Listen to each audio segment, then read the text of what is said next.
Okay, I fixed it. I feel like it's darker though. Not.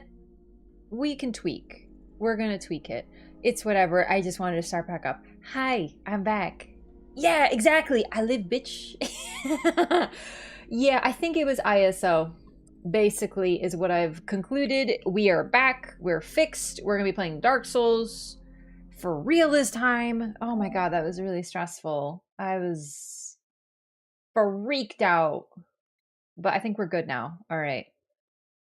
Okay, thanks, Flashbang. Poggy. Oof, that's better. Figured it out. I contributed nothing. You know what? I watched the video again. I'm really like iffy with it. Does it look okay like this? Yeah, this is what we're gonna be using mostly, so okay.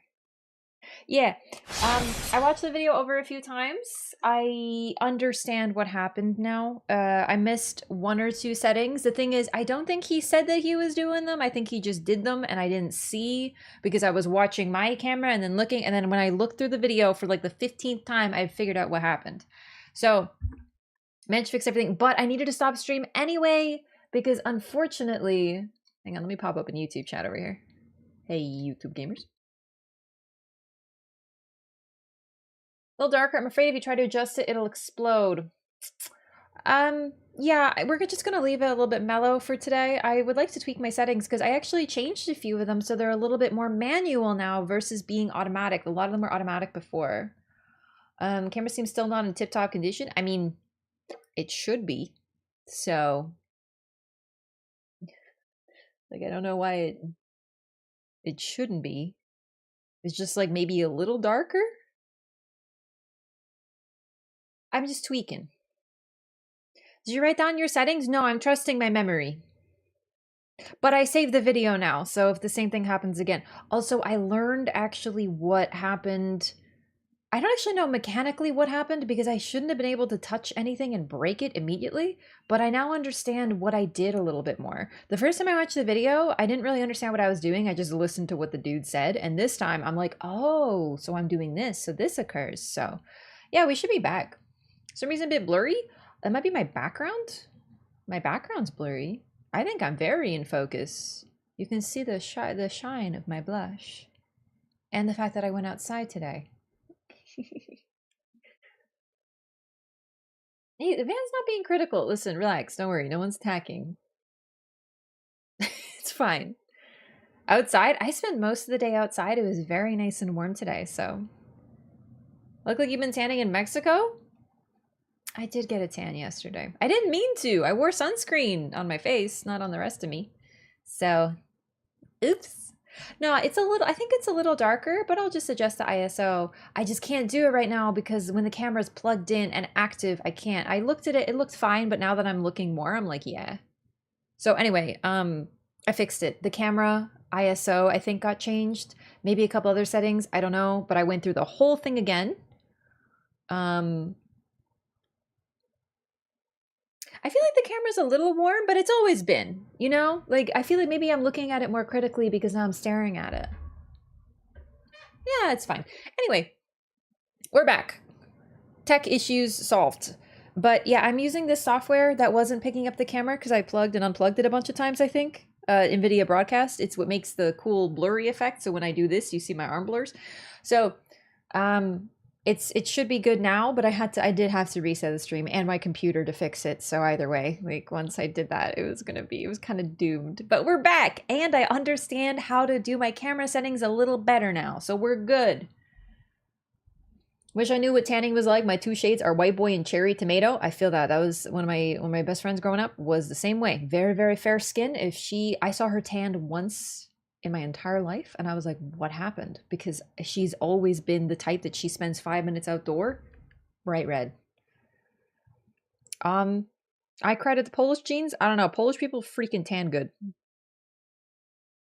Polish people I know are typically fair skin, but we're not like Irish level fair skin, you know? So I don't know. Admittedly, I've been a little bit careless with sunlight before because I love the sun and I don't wear sunscreen all the time. And I very rarely get burnt. It takes a lot for me to burn. Like I need to be in the sun for hours.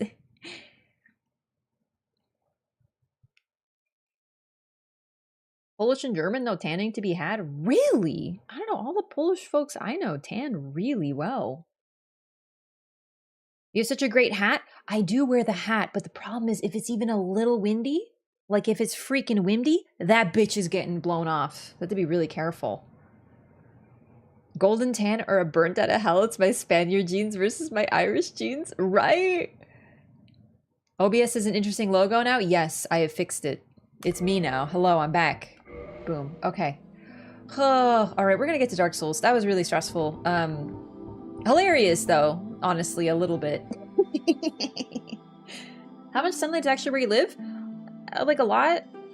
I feel like people think Canada's like literally the fucking Arctic, but the climate is not that different from a lot of the states because we're like right on the border. At least the south of Ontario is literally on the border. I'm like really close to the border, like most Canadians are. So, while it does get cold, it's not that different from like New York State or like, you know, Pennsylvania, Michigan, like all those.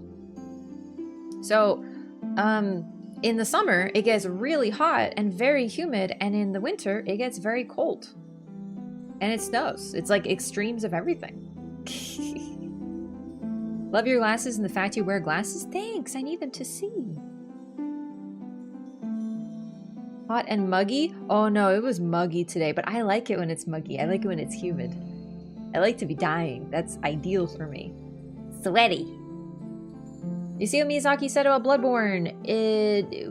What time? Do you mean when Elden Ring DLC was dropping? And he was like, yes, we would like to, you know, perhaps something, but Sony owns it. That thing? Or is it something new? Dumb is living in New York, 100 plus Fahrenheit in the summer and negative 30 in the winter. That's basically Canada. What I will say is when I compare, like I used to have friends in Maryland that I would talk to all the time, and basically what their weather was the same, but if it was summer, it'd be hotter there, but not by much. Sometimes it could get really hot here, but like basically if it was cold there, it'd be colder in Canada. And if it was hot there, it would be not as hot in Canada. Although the humidity evens it out. Do you know what I mean? Yeah. New interview that came out about 6 hours ago. I didn't see it. I was outside. Didn't see anything. Also, I'm avoiding social medias, obviously, for the DLC stuff, so unfortunately I didn't see anything. We get our all 4 seasons for sure that we get way less snow. Yeah, and you know what? The snow really varies. Like, if you go like a little bit further from me, you get way more snow, but it's not that far. You know, even like 3 hours away, crazy different weather. Especially the amount of snow. Like if you're in a snow belt where it just snows more, you're gonna get way more. And you know what? There's different types of heat, right? Like if y'all ever been in dry heat, it's a lot more manageable.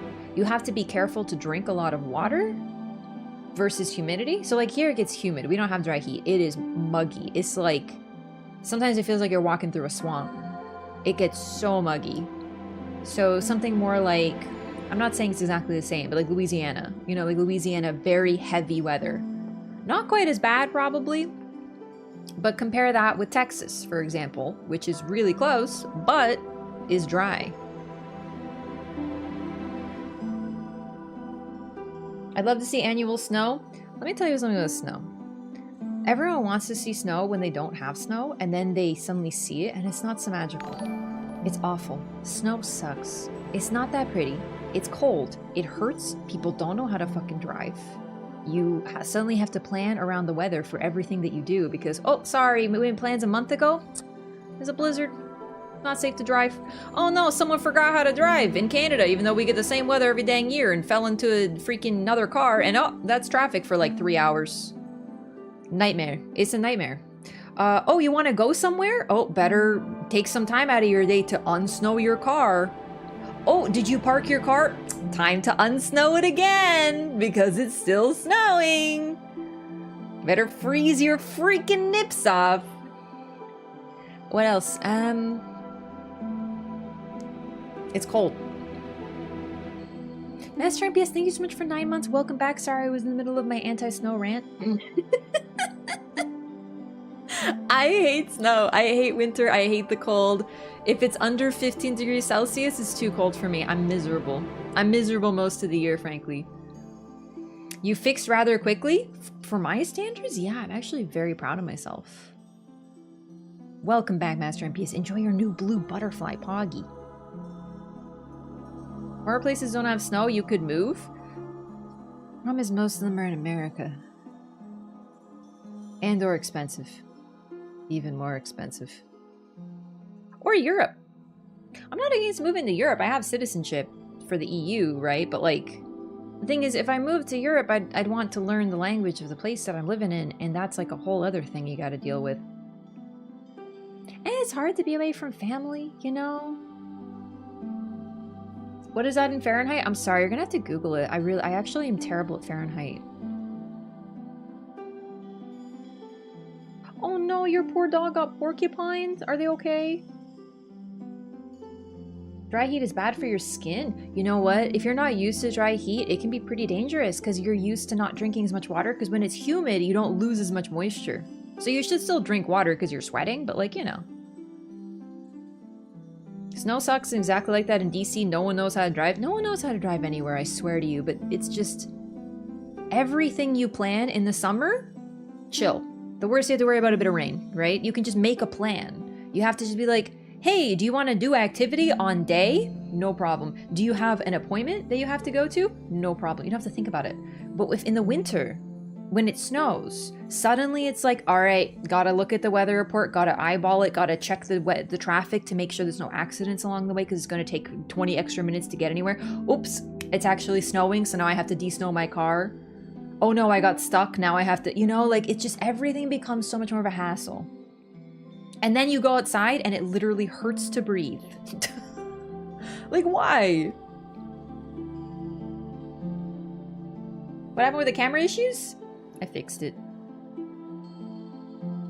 Professional driver here, no one knows or cares. Right, me chunks? You would know, for real.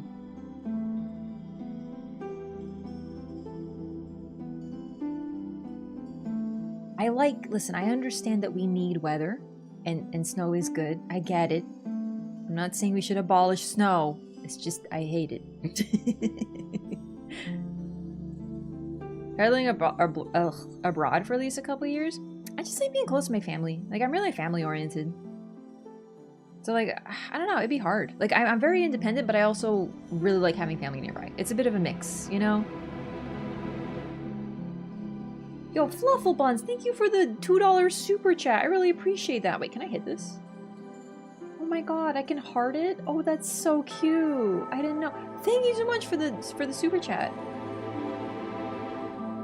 I like rain. I do like rain. I ran over 2 Miatas today. They didn't even notice. Interesting. Troubling. Troubling. Of course, your place of work isn't going to close just because there's a horrible snowstorm. Yeah, I was waiting for the bus for 45 minutes once in the winter, and I got pre-frostbite on my hands, and I was wearing full winter garb as best I had, and I was just sitting there, standing, waiting at the bus stop for 45 minutes, because if you rely on public transport, congratulations, they're also delayed by the nightmare weather. God, I hate snow. There is nothing good about it. I don't care. You look outside and it's like, oh, it's pretty. Look at a picture on the internet. It's the same shit. I hate it. I hate snow. I am the biggest cold hater on the planet. I'm telling you, I don't care. I'd rather swelter. I will sit in the sun and melt. Light me up like a freaking candle. But if I see a single snowflake, I'm like, life is suffering and pain. I go through an entire emo phase when it's cold. I'm just like, living is pointless. And then the sun comes out and I'm like, hell yeah!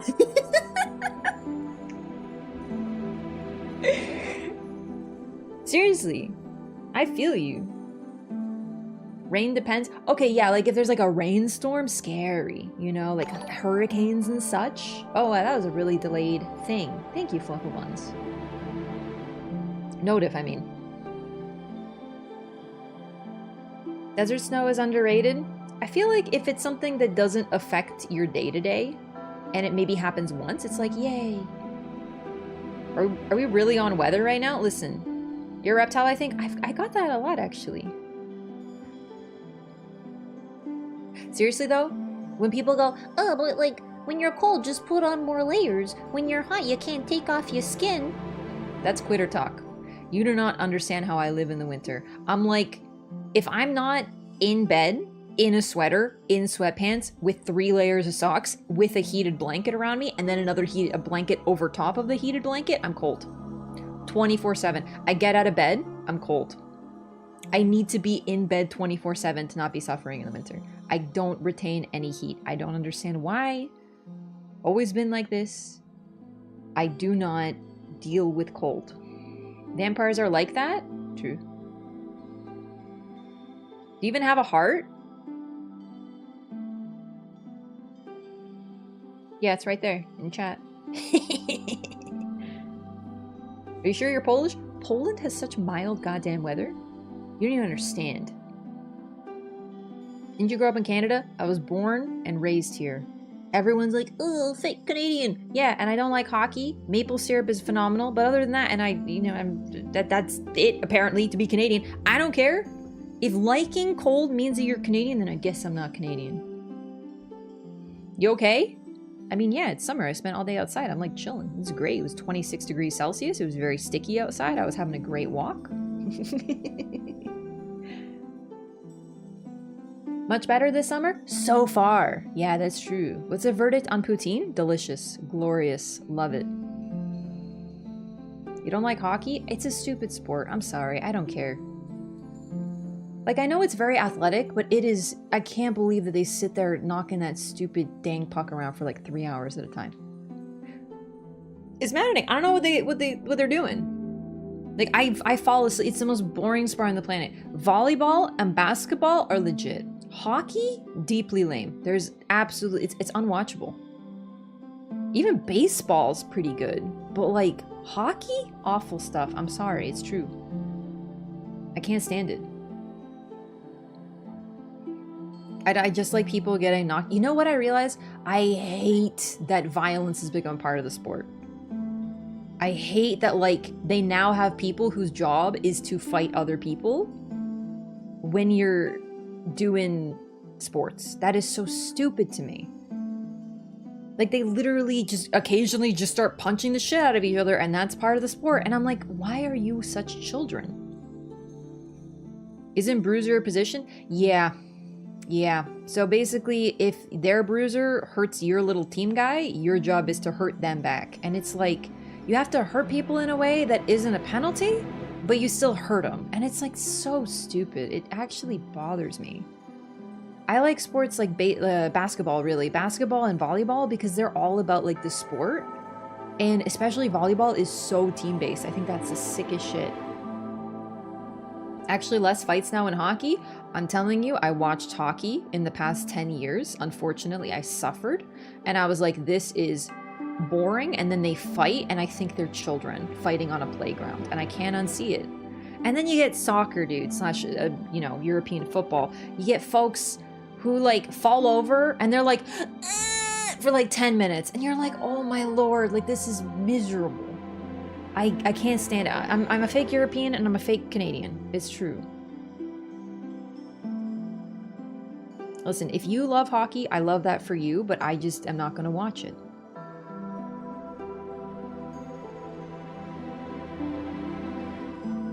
Soccer players are biggest drama queens, but they need to be, because if they get a thingy, they get like a free kick. So they're all drama kings and queens. Oh, it's really the kings. It's really the drama kings. Because it works, you know? Basketball is legit, though. Basketball is sick. It's like the sickest sport. Golf is pretty awful, too. I'm sorry. Tennis, actually, also phenomenal. Tennis is cool. Tennis is kick-ass. I love tennis. So, okay, it's more sports than just basketball and volleyball, but I love those the most. Alright, we're gonna play the game, but I'm gonna try to find something that I can show off for you guys. So I want to see my other characters and see if any of them have Dark Anor Londo. This is my first playthrough character. Gold Tracer in the full Artorias fit. I feel like this game is really loud today. Basketball just as bad as soccer? The thing about basketball is it is incredibly fast-paced. Wait, I must be in New Game Plus, huh? No, okay, that's good.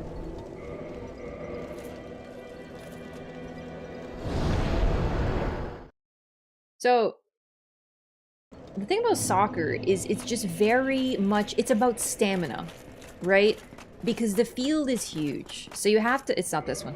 So you have to run back and forth all over the place. And I understand that, but it's just, it's so, frankly, it's like watching a Dark Souls run back for 10 minutes at a time, and then maybe something interesting will happen.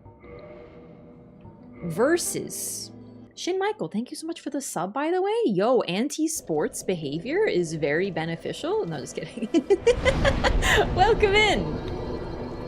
Thank you for the sub. Enjoy your emotes on Butterfly. We have a really phenomenal, cool Mesmer emo if you're excited about the DLC. I can't warp? What does this character do? Am I New Game Plus? Like, what is even happening right now? I have to be.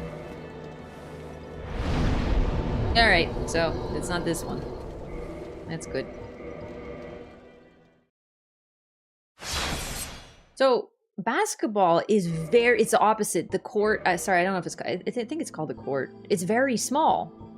Okay, so I have apparently never done Dark Anor Londo, any of these characters. Let's just use Loreathon. Okay. I just don't remember what I was doing on these characters, so I don't, you know, it's a little fuzzy. I don't remember who is who. Oh well. Basketball, too many fouls. The thing is, it's a very technical game. But for me, the thing about soccer is that you're sitting there for like 20 minutes waiting. The game is like 3 hours long, and there might be like 3 goals. And you're just like, whoa. You know, it's just not interesting. Versus basketball, the first time I watched basketball, I was like, this is the sickest shit I have ever seen. It was so active. They were running around. There was like 15 points in a minute. I was like, damn, dude. Basketball is kick-ass. I think I like really technical games. And I know that not volleyball, sorry. Volleyball's a banger. I know that hockey and soccer require skill, especially hockey because of the skating thing. And like the stick handling. But it's just like, oh my lord. It's so insufferable to watch. It's just like skate, skate, punch. And I can't handle it. Conceptually, if you told me, hey, there's an activity that you do and it takes place entirely on an entire field made of ice, and you don't even walk on it, you ride these, like, you put these things on your feet made of fucking knives, and you use that to traverse the ice effectively, and then you have a fucking rock and you bat it around with a stick. You can't touch it. You have to use the stick to hit the rock. And it's just like fucking like 12 people with sticks and rocks, and it sounds sick, and then you watch it and you're like, this is not as cool as it should be. I feel, you know?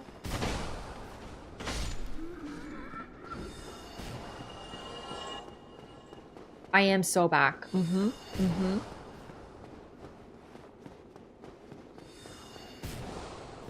When you scold her so much, it's not special. I get that, but on the other hand, wow, so much is happening all the time.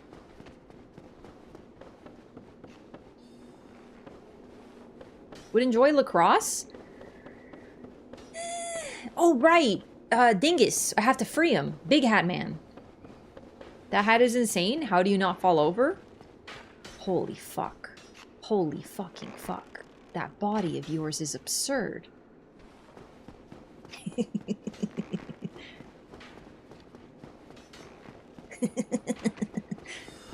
Me at Loreathon.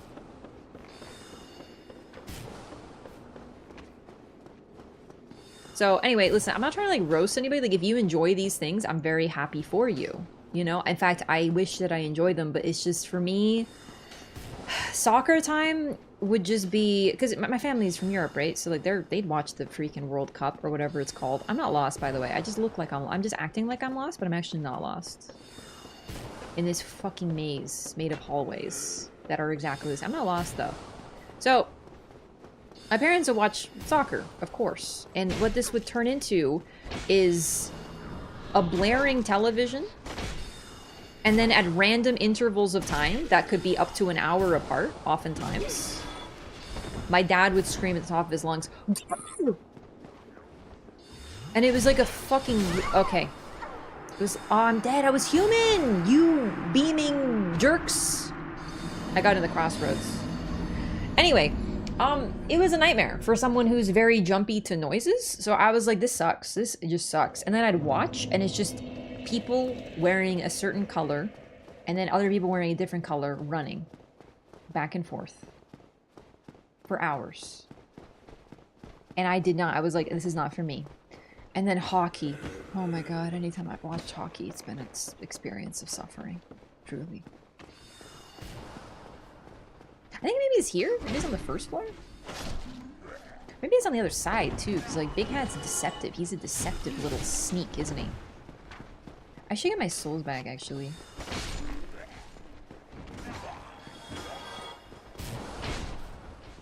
Volleyball is sick, though. Volleyball is so cool. I think no matter how you feel about sports, you gotta admit volleyball is cool as heck. Yeah, you fixed it? I did fix it. Get the channeler drip? I need the weapon to do the drip, to do the dance, and I don't think...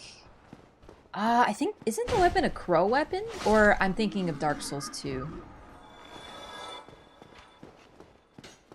I legitimately don't remember how to get to Logan's anywhere. I know there's a door, but I don't remember where the door is. Volleyball is fun. Serving? I think serving's the least cool part. I just find it so cool that you have to... You're not allowed to catch the ball in like a traditional sense, you know? You have to catch it using a bump or a volley. Serving's pretty cool, but I think it's actually... Oh, it's right here. I just didn't go far enough. It's legitimately like the weakest part. Because the rest of it is so team-oriented. I find like team stuff to be the coolest.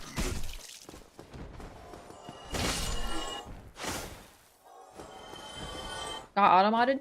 Yeah, sometimes people won't shut up on a topic, and it makes me have to add words to the auto-mod.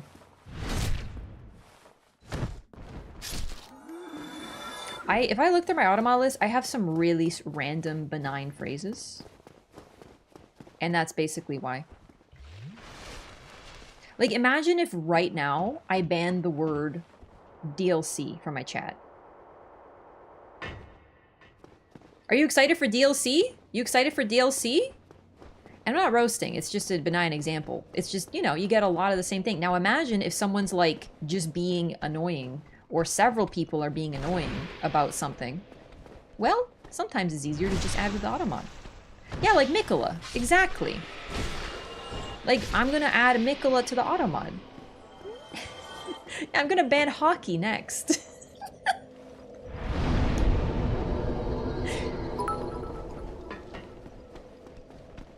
I'm excited for DLC Raph's mod. Exactly. You gotta find clever ways around it. Video games be considered a sport and art or just entertainment? So it depends on what you're doing, right? If I take... I feel like it can't be related to sports. Listen, I think some sports are really cool, but I do find it very absurd how sports are like idolized. I think the college football fixation is really odd to me. Like, as a Canadian, the way that people are like obsessed with like 18 to 21-year-olds who throw a strange oblong object and then proceed to like tackle each other aggressively while wearing modern body armor, I find that odd. Like, okay, really any sports, but specifically the college football thing, I don't get it. I do not. Whenever I visited the States, it always comes up. Like, I was like in an Uber once, and the person was just like, "Oh, you watching the game?" And I was like, which one, and this was the wrong answer because it was football. It was college football, of course. What a ridiculous question. And the thing about it is just like, I remember being in uni and just being like, I met someone who was on the football team. Now, please understand, Canadian football is very different. It's the same sport, but like, you know, no one cares. And, he was just like a slightly oversized jackass. And I was like, I don't understand why people in the States would be obsessed with you. You know? Like, they're all just slightly oversized jackasses, potentially. You know? And it's not their fault, but they're statistically 17 to 21 years old. That is the time where people are the worst. Right? I'm so sorry to have to kill everyone.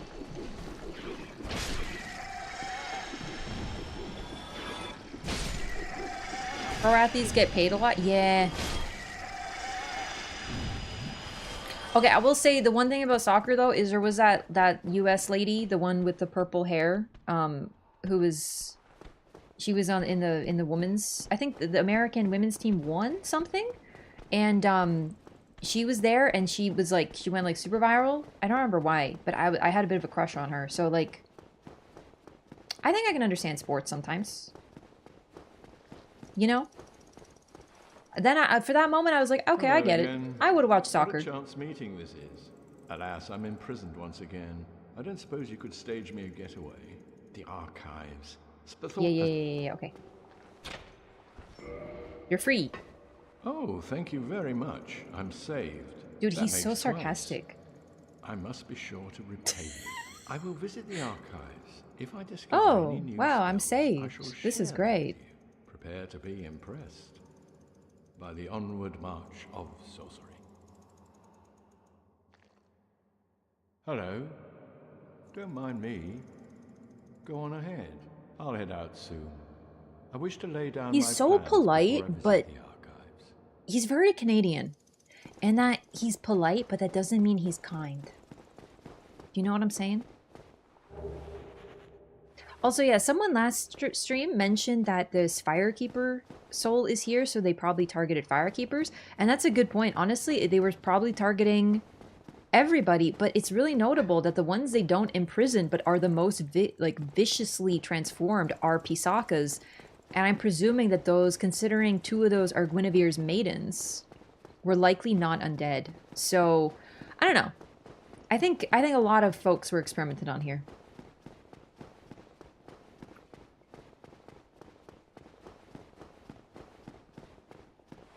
Okay. Alright, so I talked about soccer, hockey, college football. I think it's the college thing that confuses the hell out of me. That's the part that gets me. Soccer games, the fans are crazy and riot in other countries? Yeah, I mean, I think that people, like, shouldn't do that. This is about what I got. Oh, I was talking about games too. You know, some people are like, oh, our sports game or game sports. And I think they can be if you're doing like a challenge run or esports, right? They get pretty athletic in a way. It's not traditional athleticism, but the skill on display is very active too. It's been like 10 years since I've seen you stream. Pog! 10 years streaming? We got a new number. Sorry, I'm being sarcastic. Because my community likes to, specifically, I say my communities if it isn't literally just Roptamen. Freaking Roptamen. Oop.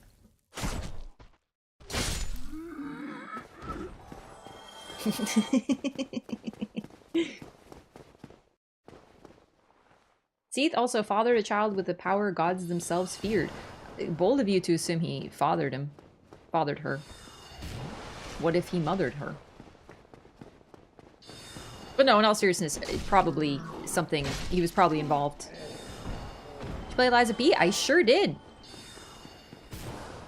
People are way too obsessed with soccer here.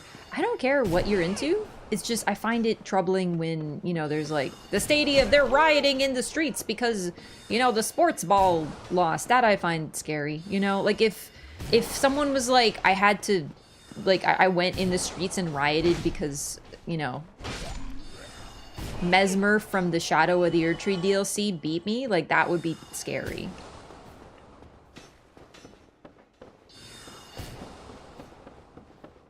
Who's your favorite boss and why was it Lax? Oh, I really hope you're not talking about Luxasia. She's the worst boss ever designed and created, except for none. I hated her more than anything. She was derivative, badly designed, a flashbang for the eyes, uninteresting, and the lore sucked. Worst fight in a video game I have ever experienced, except for in games that are, like, worse, I guess. You know?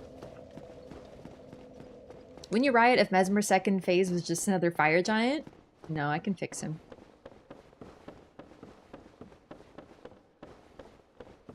I liked, Nameless. And, the one that was, Carlo.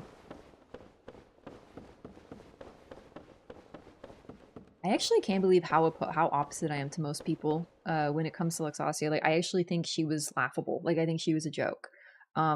They literally copied the homework of having lady who has sword, and then also gave her a near automata ass, and just everything about it was bad. Nothing was justified. Hello there. I was expecting you. This place is truly magnificent, more than expected even.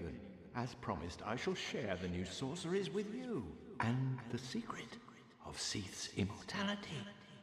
Do you notice how he's already starting to sound like, ooh? Gave her a who ass? Near automata, 2B. Sorry, 2B. They gave her a body like 2B.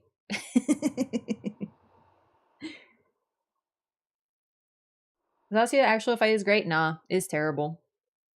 I think that the bosses were the weakest point of Liza P.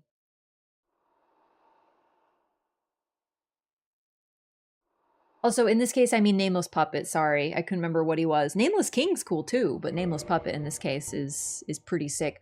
All right, so I got to buy out every single spell this man has, and as you can tell, some of them get expensive. And the worst part is, I already bought some of them, but I have to do it again because of lore. So we're gonna buy this one and then continue. Ah. The secret of Seath's immortality. If you have fought him and were imprisoned, you must know that Seath is a true undead, different from ourselves.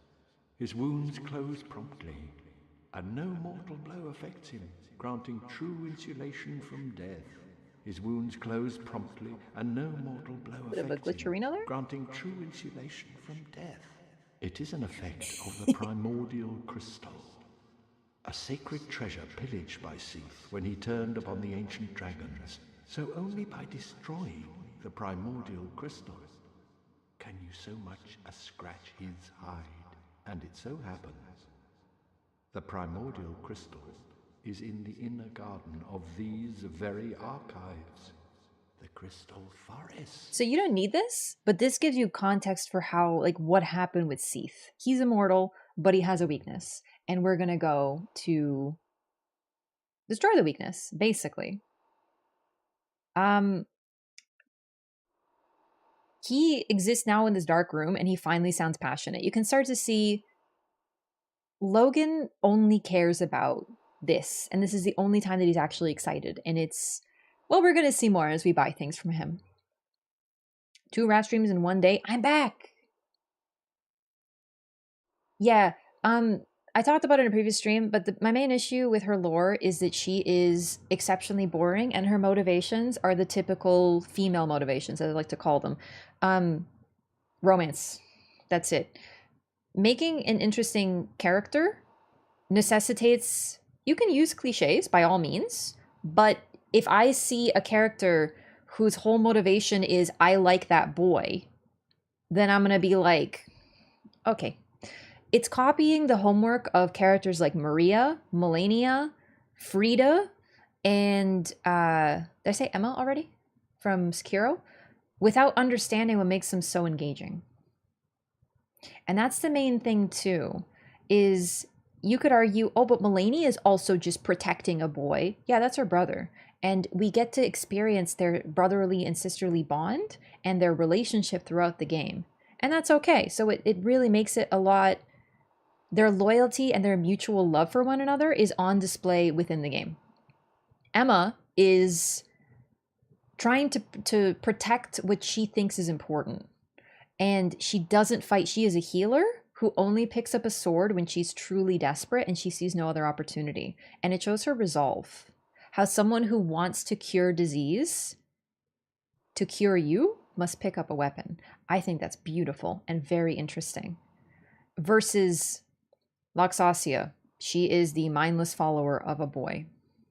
And we know nothing else about her. Typical, isn't it? And he was a mediocre boy and a dickhead. So, that's the thing.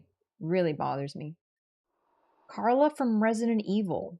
Agreed to be experimented on. Which Resident Evil? I don't know super well about stuff.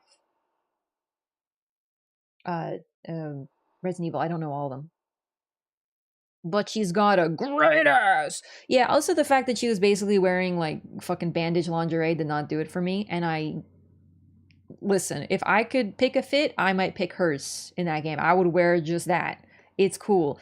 But it failed on every other level, and titillation for the sake of it doesn't work on me. So I'm gonna look past it. Like, in other words, looking at booby doesn't make me go and lose my brain. So I'm just like, okay, really? Really, dude? You know? And I love looking at ass and boobs and thighs. So, like, the thing is, if I'm not interested, then that means you're not doing a good job. It's like Game of Thrones, dude. Half the time I'm like, they just put a naked person on screen so they distract us. I'm immune. What game is this? This is Dark Souls 1. Also, isn't it hinted that his apprentice was actually tasked to kill Logan? It's possible, because he does wear the assassin garb, but he doesn't seem to be doing anything with it. Emma trying to keep Ashana together and protected from internal and external threats by keeping alive the man that terrorized the external oppressor was pretty cool to me. That's another good point, too. So, I'm just trying to say, like, in FromSoft games, Luxasia was clearly a... Let's be nice and call it an homage and not copying. Because, okay, was clearly an homage to the idea of FromSoft female characters, which are badass and cool. Not just FromSoft, but, like, let's be real, the game is so clearly inspired. But it's like they didn't get what makes them so cool, and we're just like, well, if we make a lady who wears cool armor and then actually takes it off and is, like, really sexy underneath, and then her whole thing is that she just likes a boy, it'll be the same thing. And that's not it. It's just not it. The tomes stored in these archives are truly magnificent. A great pool of knowledge. The fruits of superior wisdom and an unquenchable desire for the truth. Some would say Seath had an unsound fixation.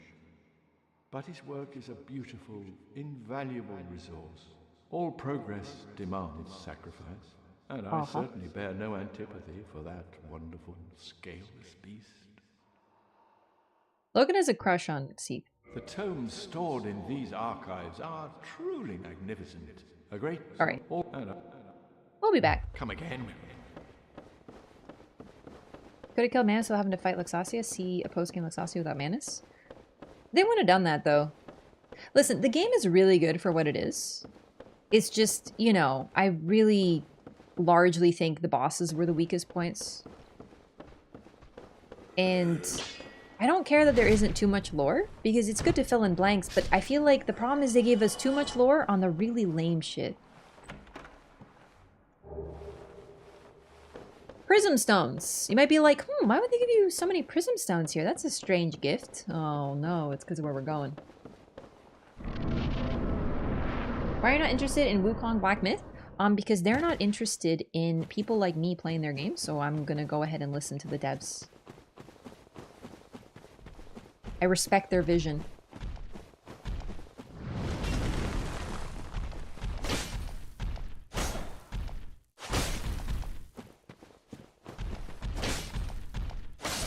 Black River Brotherhood? Oh, the worst. Oh, sorry. Yeah, there's an onion. Thank you. I am Ziegland of Katerina. I don't know how I ended up in that crystal. It wasn't terrible in there, but I could hardly move. I must think of some way to repay you. I accidentally started her dialogue while she was still spawning in. So we've learned, of course, that the gold crystal golems have someone in them. This is Siegland. And she's got the sweetest voice. Fun fact, and this sounds like a shitpost, but it's dead serious.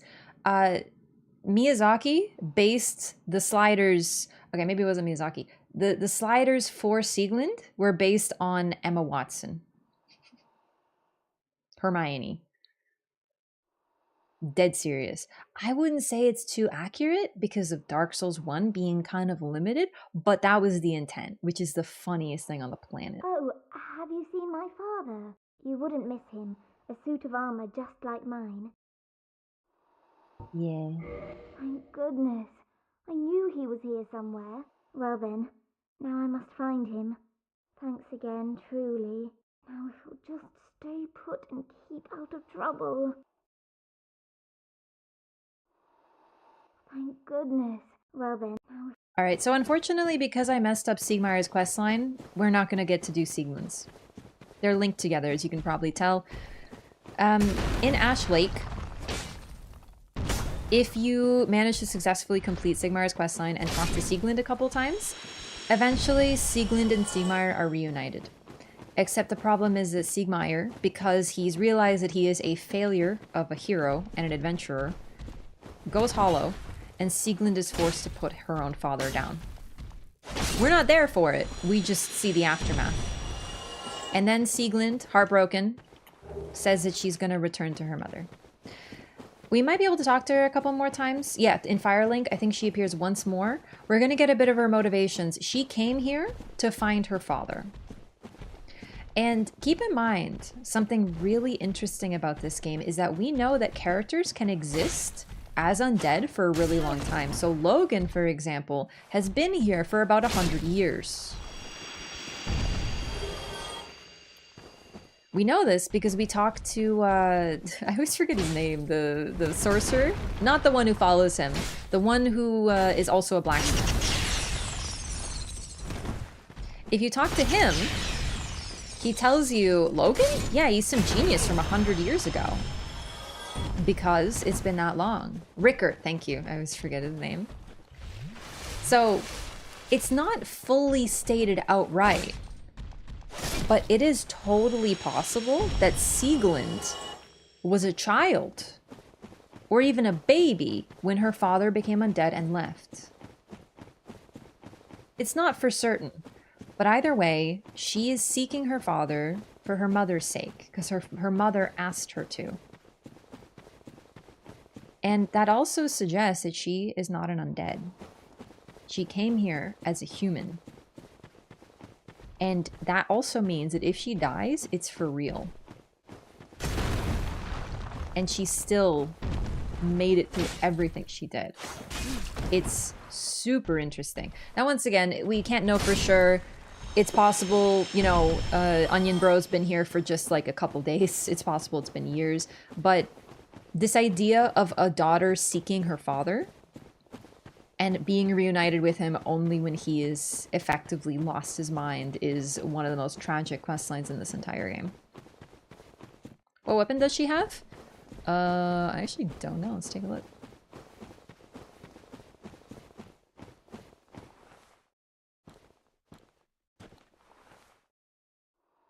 I don't know. Claymores, Whitehander, something like that. Bastard sword? Bastard sword.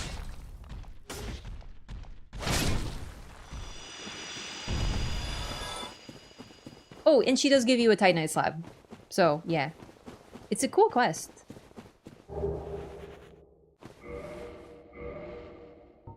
No, there's no invasion here. Okay.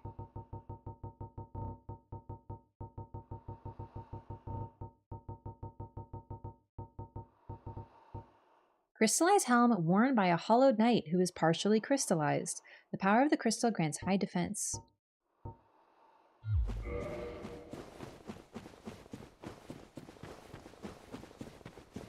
England hails from a normal place. We never hear anything about it ever again. Katarina? Thing is, we learn a little bit more about Katarina than we learned about some realms. Estora, Katarina, Kareem, those are some of the major locations that we hear about outside the Lands Between. Sorry, Lord Ron.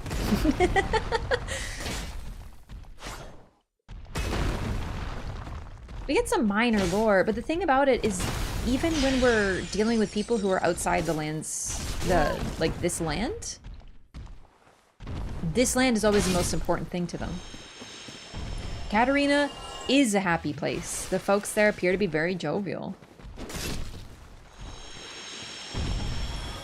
Wonder if today counts as 2. Probably, actually. 35 stream streak. Thanks for that. Alright, so we're about to get to the section of this game that I love, but doesn't love me. We might be here for a bit.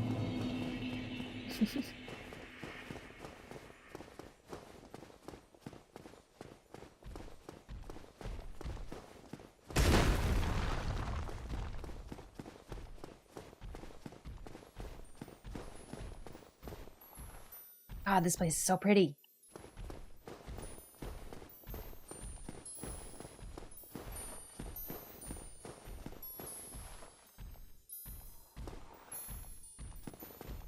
Ta-da! Remember Moonlight Butterfly? This is him now. Feel old yet? Oh, and then there's this guy who is just a fun rule breaker and doesn't have a person inside of him over there. Oops. So, once again, I'm playing offline, so you might be like, oh my god, what's that message? This is your hint of how you're supposed to do this. Wow, I almost just walked into nothing. Path ahead. It is... Okay, I think we might actually have to change the hat for the time being.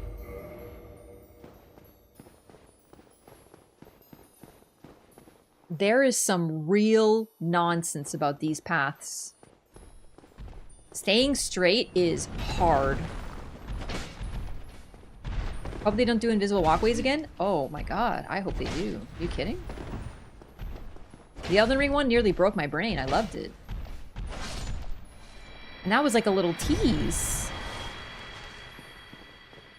Whoa, right. I forgot. Yeah. There's some weird invisible wall nonsense going on right over there by the gold golem. These ones also are largely passive. They don't mess with you unless you want to start something with them. It's never been worth it to me. Memorize these paths? No, I sure haven't.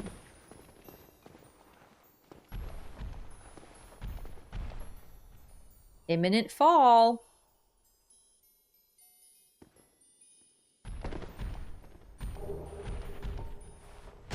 Okay, I just let that happen.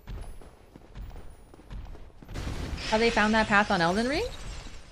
Mainly... Okay, that's fun. That was a Super Mario Sunshine moment. Butterfly had some spiral things sticking out of it. Remind me of the thing held by the Beta Chaos Daughters. Oh, yeah. Wait, hang on. I think I forgot to read something now that you mention it. That's their horn? And we actually have it as a weapon, so we can read it. Again. You just reminded me, though. Izalith Catalyst. I don't know if I read this. Catalyst of the Witch of Izalith of long ago, when her daughters were still flame witches, before they were engulfed by the Chaos Flame. Before the birth of pyromancy, their wands were mediums for sorcery, but knowledge of this flame sorcery has long since vanished. And then in Elden Ring we get lava sorcery, made by Rykard, after something he uncovered himself, which is really cool. Cave is cooler because of the butterflies? It is. Invisible bridge thing started in DS1. It sure did! That's basically how I figured it out. Like, during my first playthrough of Elden Ring, I solved the mystery of the bridge without too much difficulty, and part of it was, wait a second, Dark Souls 1.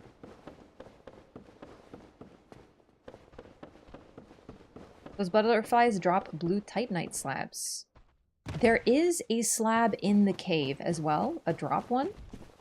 I don't know if we'll go for it. We're not going to push into New Game yet, so I'm not too fussed about getting all the items, but I remember going for that slab, and it is harder than you think because it's just you lose your sense of direction.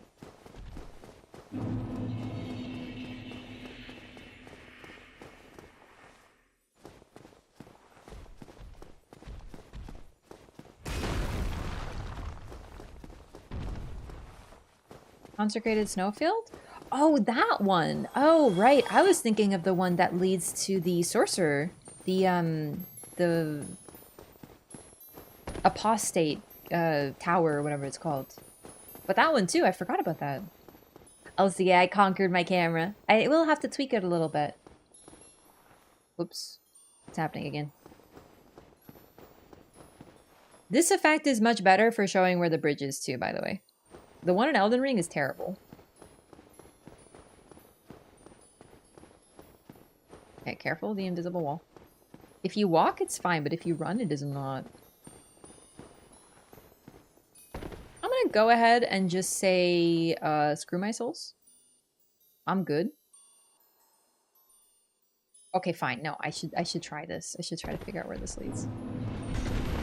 Gotta be really careful though, because like Super Mario Sunshine, the difference between... Ooh, careful. These platforms are not the most stable.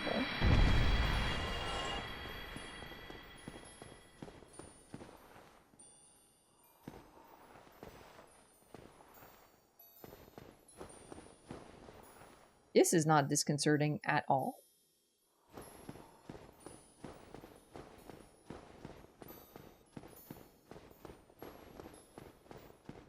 So there is, do you see that over there? There is a path over there. It leads, I think hidden in there or around the corner is the blue Titanite slab. Okay, invisible wall. I think, oh, it's over here. Okay, I'm gonna try going for this. It's not easy. This, right, that scared me a lot. This one is weird.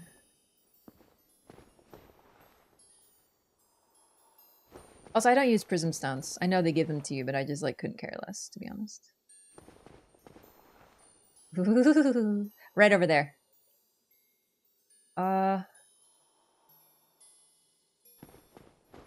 Ooh, yes. Okay.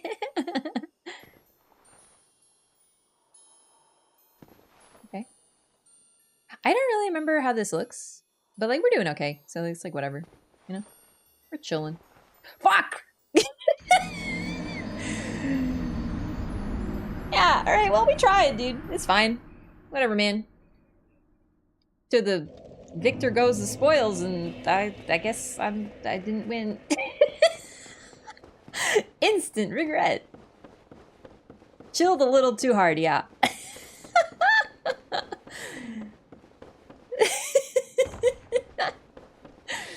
Nah, I just don't like using prism stones. They take too damn long. You gotta, like, place them or shoot an arrow and click too many buttons, and it's like, whatever, man. Just, like, run, dude.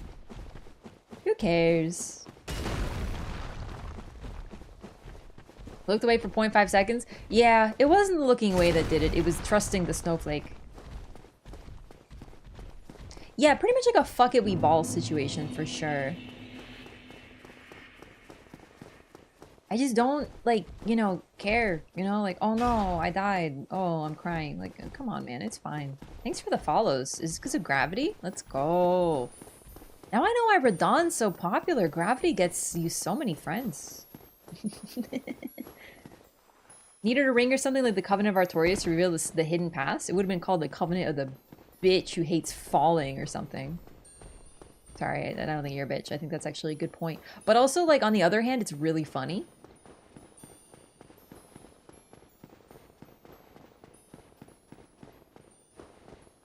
Covenant of the Radon-hating scumbag. That would be my covenant, actually. Fuck. I fell. Join the Covenant of the Bitch without hesitation? That's actually very based of you. Wow, what's this? Oh, shit. I forgot there's, like, a secret, like... Remember how I said we weren't gonna go for this? I'm not gonna lie to you, I kind of want to now. So...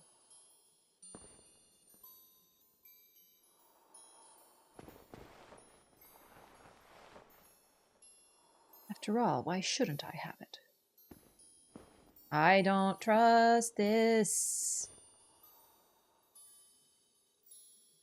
At some point it turns or something.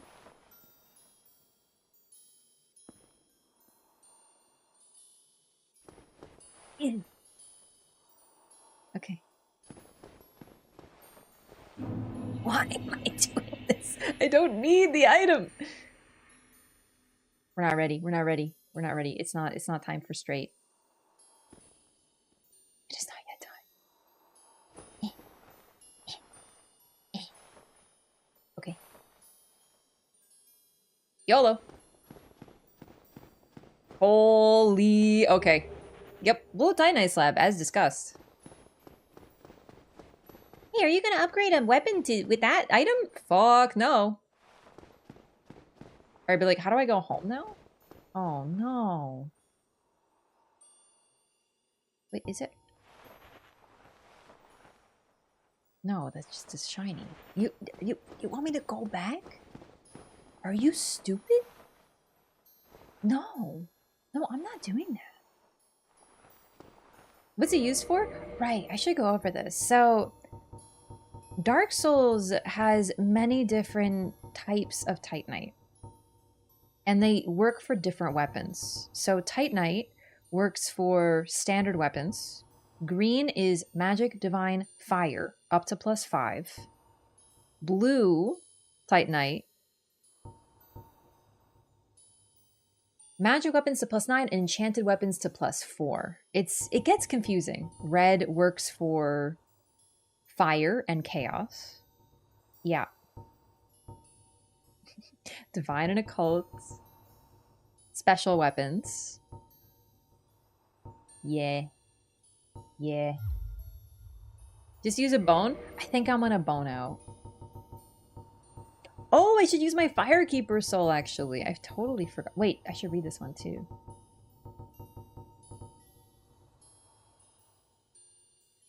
Nope. Got it already.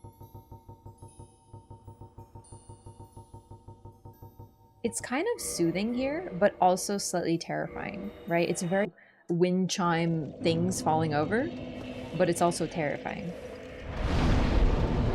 Where did that Firekeeper soul come from?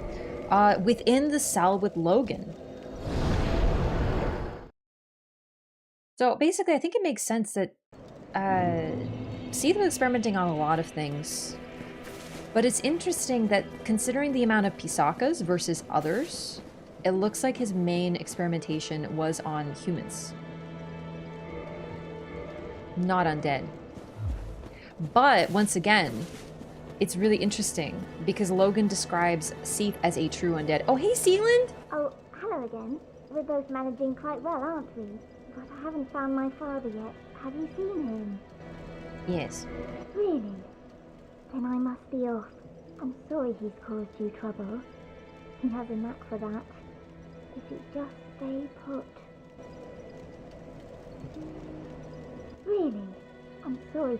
So unfortunately, like I said, because I messed up the quest line, which is ridiculously easy in this game, you can mess up quests by accident because they involve you needing to do things successfully, and sometimes you don't.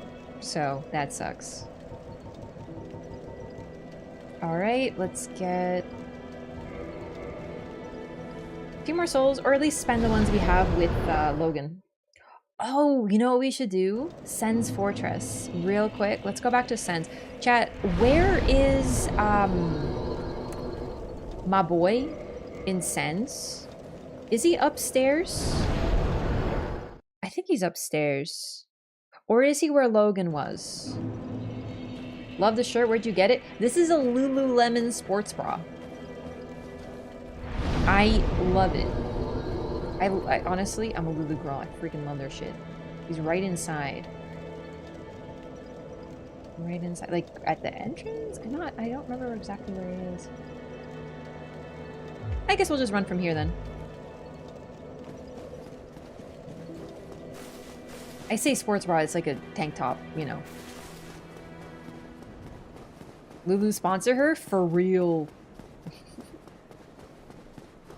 I just like comfy clothes, so Lulu. Use the Firekeeper soul when I looked away? Yes. He's across that bridge, you have to jump across. No, sorry. I should clarify. I'm looking for Griggs. Griggs, if you buy out everything he has, and Logan leaves, attempts to follow Big Hat Logan, and doesn't succeed. In the cell where the sorceries are.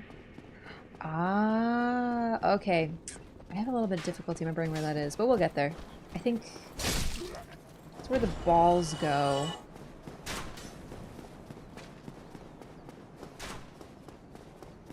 Might want to visit the guy, though. So because of all the tech issues and delays today, I don't think we'll finish today. I was so confident. I was like, oh, we can do this. We're going to get all this stuff done. No problem. We're going to do the DLC. We're going to get Gwyndolin and the Duke's Archives. Yeah, I don't think we'll get all of it done. But we'll see what we can do today. Hush and some clothes. Yeah, he's really in there? You have DLC still? I mean, to be fair, I just have the Crystal Caverns, which now are pretty much a straight shot. And DLC and Gwyndolin, and that's it. DLC isn't easy, though. So...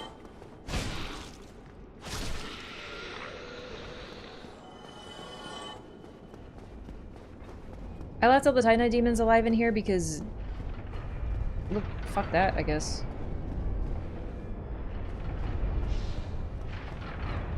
Certified ass whoopers? Joke's on you, they're my favorite bosses in the whole video game, so... Maybe I like getting my ass whooped.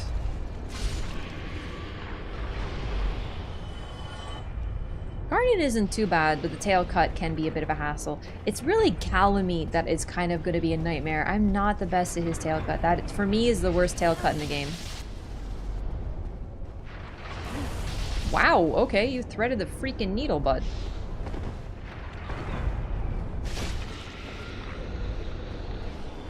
Will we get to Artorias? I think we can get to Artorias today. I think it's just a couple of bodies I need to find, frankly.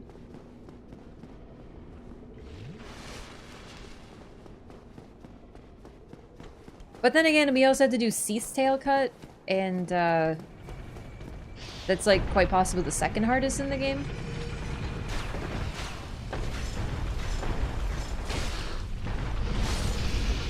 That one's sensitive. Oh no, the balls. I forgot. I forgot about the ball. I wasn't ready for the balls. I did my best.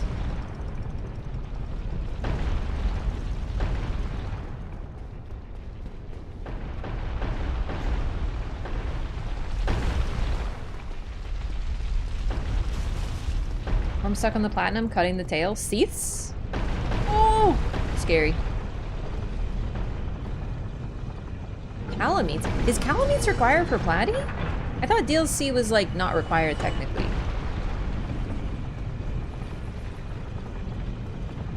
These other corn boys. Those are balls. Whee!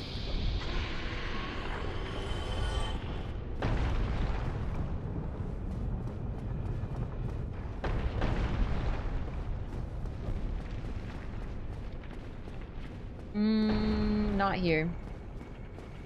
Here? Not here. Alright, this is not where Rickard ended up.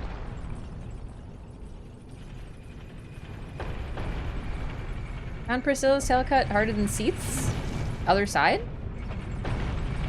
Oh shit. Whee! I'm gonna die, I just realized.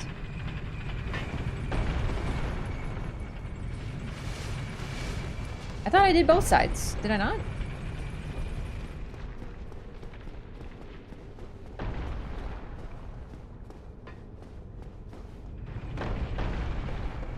Yeah, nothing. Unless... Nope. Oh, this side. Oh, this side. Also, no. Ah, I see. I thought he was in the thing. Maybe... Ooh, what's that? Maybe I should trust my own instincts. Wait, what? Oh! He's just in... He got balled on! That's what happened! This dumb nerd got freaking balled. Oh yeah, just to be clear, we were looking for his body the whole time. That's why I couldn't remember where it was, because it's in the randomest spot. So, in all seriousness, yeah, Rickard tried his best to make it through Sen's Fortress and didn't succeed. You did.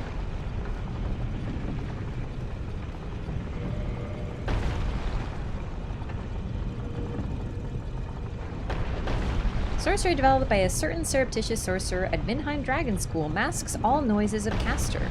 Effectively, Vinheim is controlled by the Dragon School, and it is no wonder that the town has its share of dark secrets. So, it's possible indeed that Griggs was sent to kill our boy Logan, because he is of the assassin school and their job is to assassinate. But whether he did or not, whether he was or not, he ended up just wanting to follow Logan.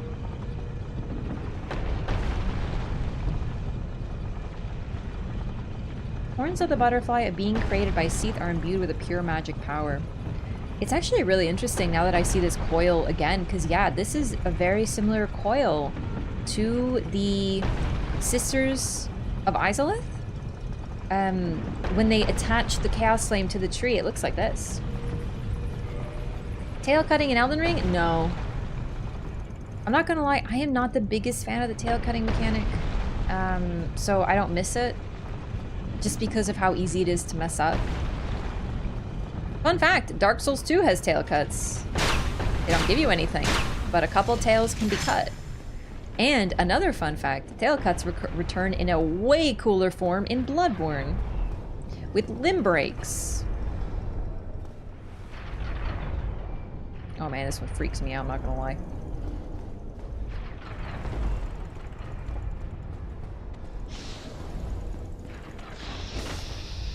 Hold up in here and starts lobbing soul arrows at you? You know what? Maybe he is supposed to be alive, but I've never seen him alive, so I didn't know that. Why did I do that? Oh my god. No!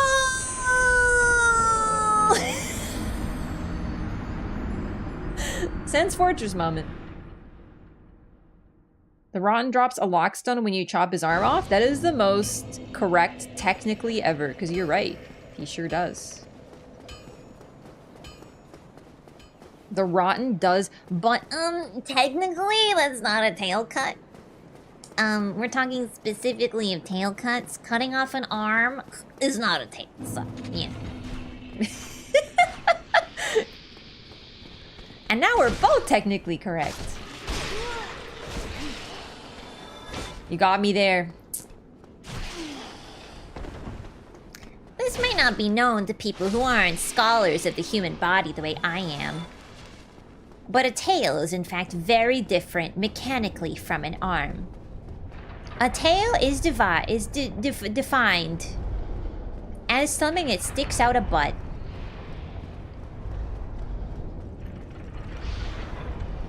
An arm is the side tail of the torso? No, it doesn't stick out of a butt. Weren't you listening? Visit the gate giants. Yes, they're dead.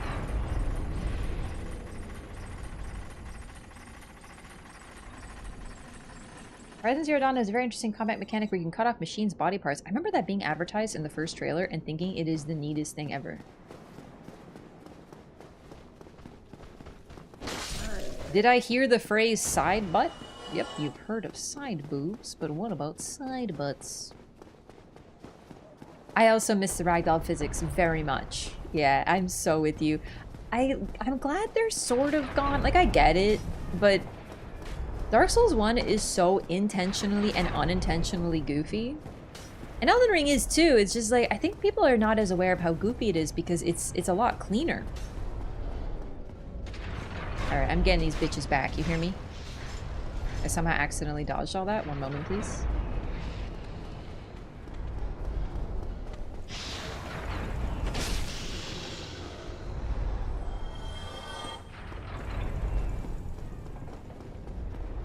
Oh my god, I almost into the pit.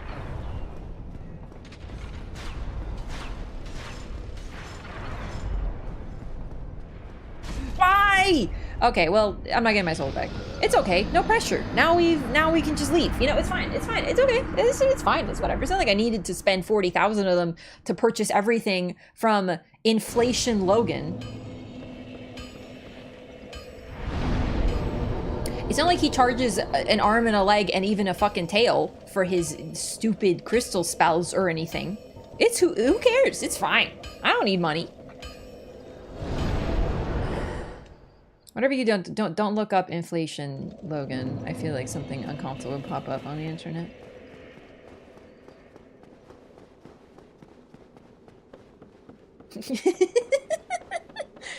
Those big hats need a lot of upkeep. That's true. This lore is bought with pain. Honestly, I'm not gonna lie to you. If I didn't want to deal with Sens, I would have boned home. I love Sens, even if it kills me. Oh, hello there.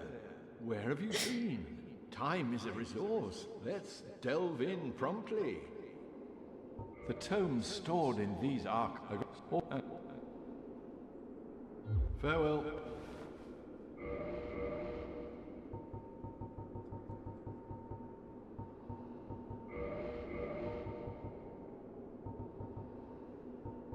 I don't know how much this will give me. A lot. Damn, I am rich. You know what they say about big hats, big heads?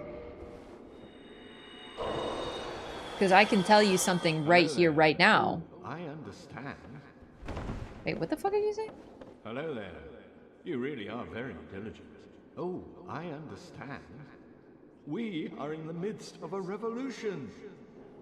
Actually really cool to hear his voice. You know, it's interesting because he can arguably sound a little... You know what? I'm going to buy the 50k one because that's brutal. A little distant, a little polite. But at this point, you start to see the real Logan. He is giddy. Oh, I did that so good. Hello there. Oh. All right. Beautiful. All right, so we still have a ton of souls we need, but that helps.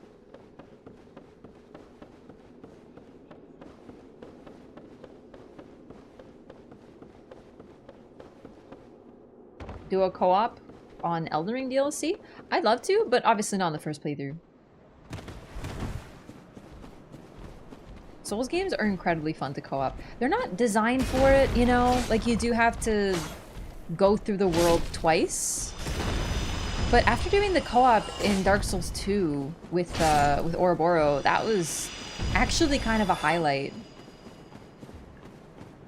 You know, like, it's not like you just play the game and you both get drops and stuff like that. You have to complete it separately. But I kind of almost like going through areas twice because it's sort of, you get to see the difference with what happens with your technique, with your style. It's just funny.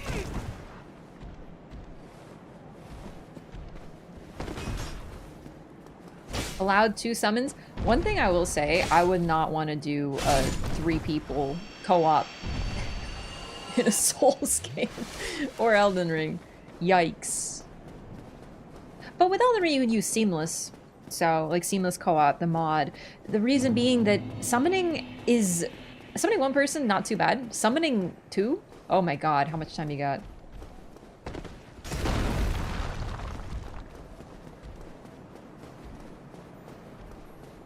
Not to ever do a Souls game with it, do something else? Yes.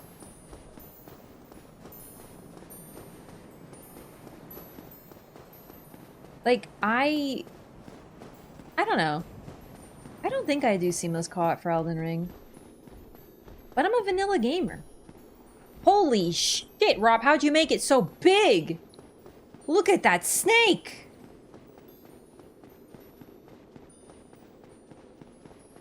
This might be the greatest day of my life. Because it's huge. There's no way this can be taken out of context. It's my favorite emote, okay? Carson Druitt made it. It's my favorite. Whee! YOLO, baby. That's the thing about the Crystal Caves, is it's not too bad. He's got to be, like, real straight.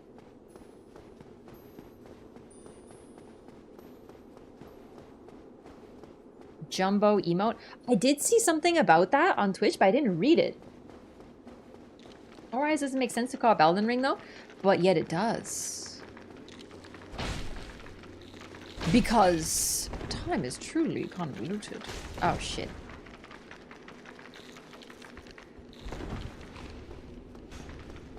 Oh, it costs money? Oh, it does? Not many compliment the size of my snake. Sorry to hear that.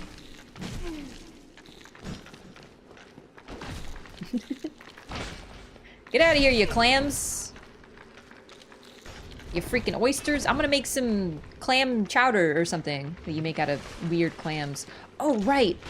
Why are these here? So this is... Jesus. This is a fun little thing. Except for they can blow me, also. Slightly. Oh, shit. Oh, good. Now there's more.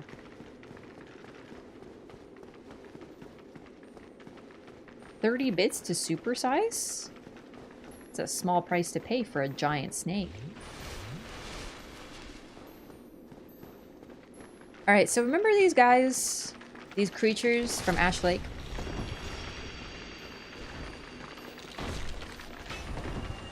So, considering they protect Seath's biggest treasure and something very dear to him, I think these are his pet dogs. In fact, I think dragons might have kept these generally as pets. Oh, thank God we got the purging stone. We got another one. Oh, based. Powerful.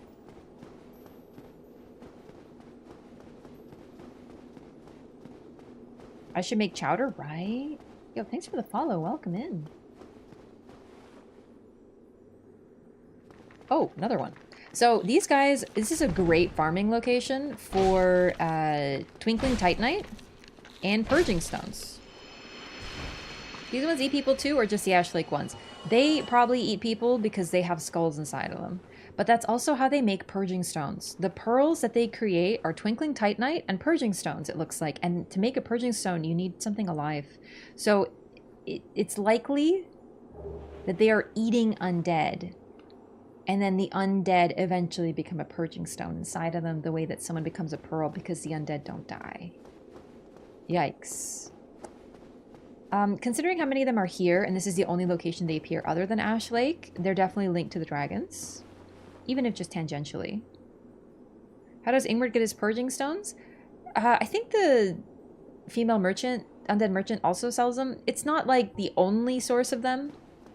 But it's pretty notable these guys drop them and they literally have skulls inside of them. These are probably Seath's guard dogs. It's also possible they just needed an enemy in here and they stuck it in here, but I think it's intentional because, once again, these things drop purging stones. I just got 3. I had 0. You can get cursed by Seath, so it's a protective measure as well. Do you hear the whispering?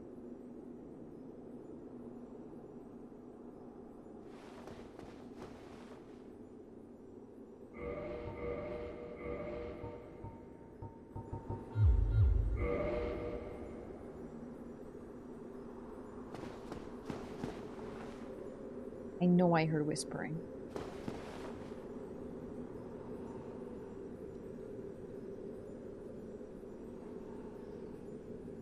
It's not constant, but it's there just enough to make you think you're freaking crazy. It's so cool. So, remember how we're looking for a mysterious treasure that makes Seath alive?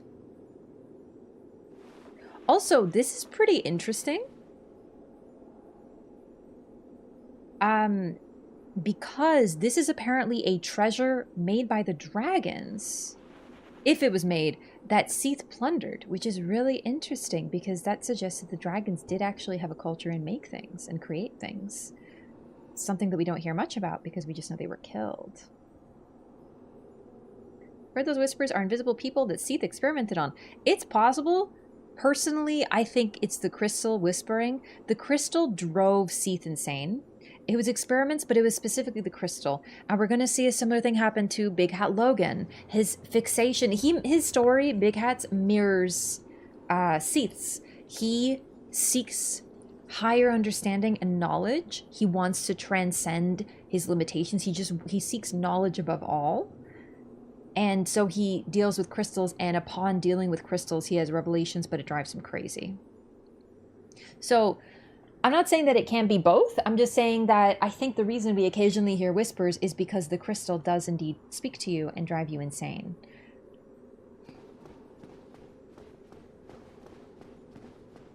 So, Seath is untouchable. When we fight him, we are forced to die. There is no way out of that situation. But we also know that this is what makes him immortal. This is a being who killed his entire race and helped to destroy his own people because he wanted immortality. Blind, by the way. So, yeah, Peepo runs right over here.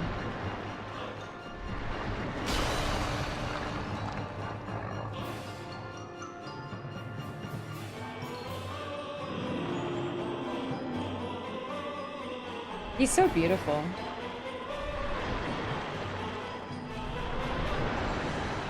So he might be here for a while.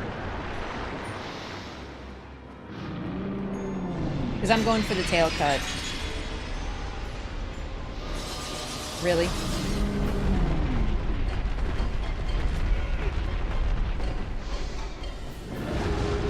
Oh, for fuck's sake, Seath.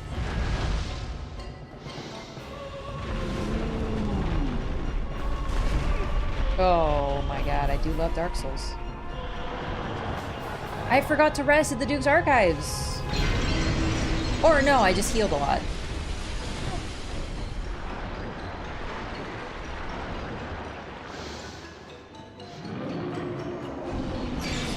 Yo, this xylophone beat is fire.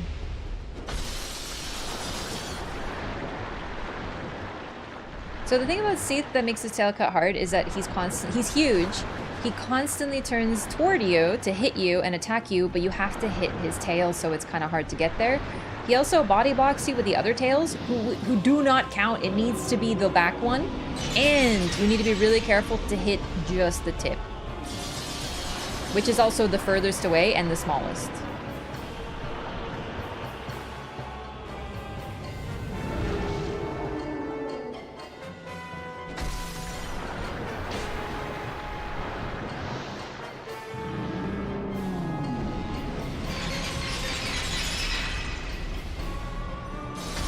That actually might have been too far, like, forward. Felka Hemingway, what's up? Welcome. What happened to his legs? He has combined himself with the crystal. You can see it's part of his body. He's become this creepy, misshapen being.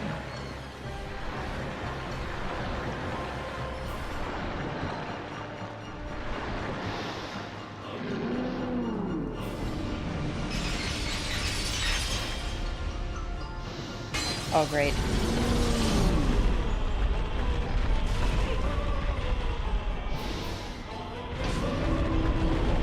Fuck!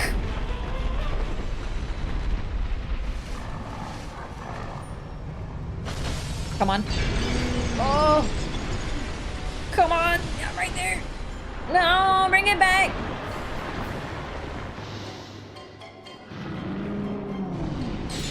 If Ursula was a pastel dragon, beautiful and true. Fuck. I love how he's pink and he's very like ethereal and fairy-like, but also like monstrous. Is a guaranteed stun from breaking it to cut tail? Yeah, I'm normally not so strategic, so we're just gonna be at this a while. Is this new game plus 0? Yep, this is a new run.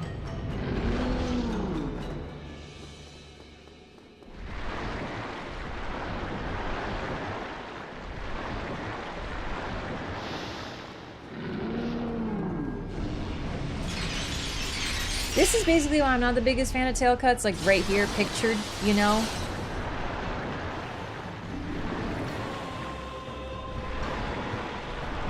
happened once before that I didn't hit the right part of it, so I had to intentionally die to try to get another chance because I would have killed him otherwise.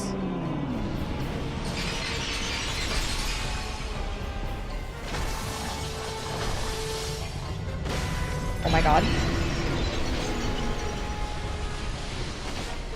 Oh fuck. Oh my god. I got to show it off. Bro, I got cursed. This was my very first time ever getting cursed. Ever. While cursed, your HP is halved. Lifting the curse requires a purging stone or the aid of the healer in New Londo. Cool! So, sick.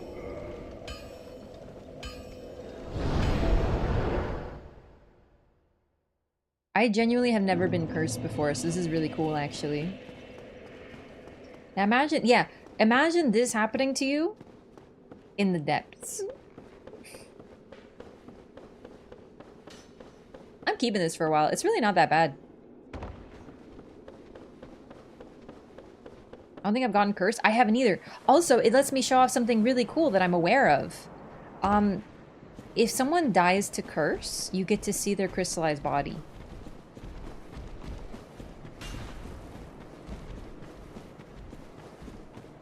Actually, you know what? Let's take...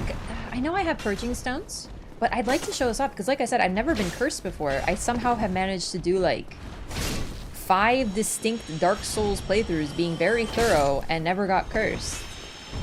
But that also means that I've never gotten Ingward to cure me before, so I'd like to do that.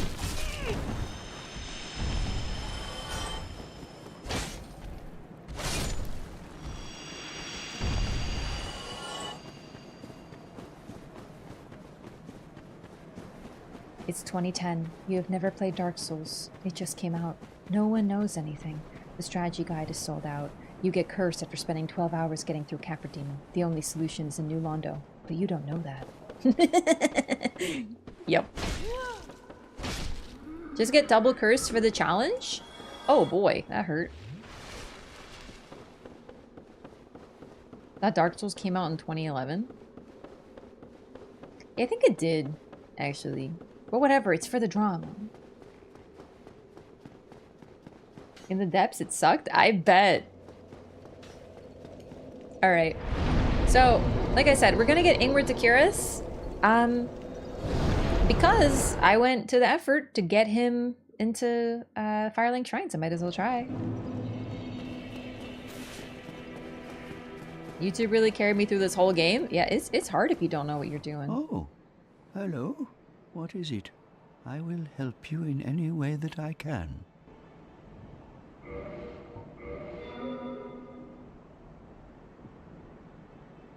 Wait, it costs humanity? Right, I forgot because you need a human. Right. Cool. All right, all set. He moves? He sure does.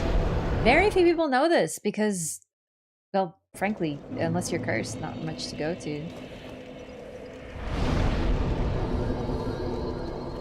If you defeat the 4 kings and go back to talk to him, he will move to Firelink.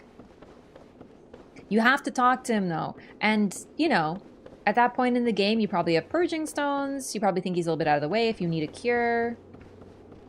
So I feel like a lot of people simply don't go back. Or don't exhaust his dialogue if they do.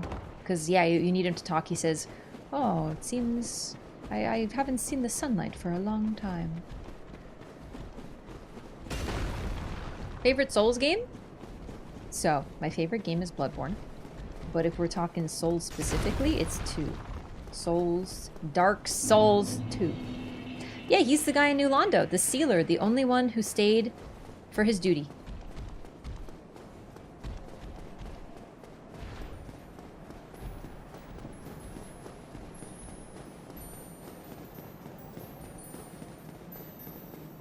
Did I rest at the Duke's Archives? I don't think I did. Oh well. Base DS2 enjoyer, yes. My favorite souls is yes, in all seriousness, but my favorite is 2. You did? Oh, man, I'm so good. So yeah, Seath isn't like the worst run-up in the world, but I do have to say that there's no fucking slide, and the invisible bullshit scares the freaking bejesus out of me. So I would rate him like a 3 out of 10 run-up. But really it's just a bunch of straight lines, so it's not the worst thing in the world. You know, it just be like that. Like Dark Souls 2 DLCs, they're like the best thing ever.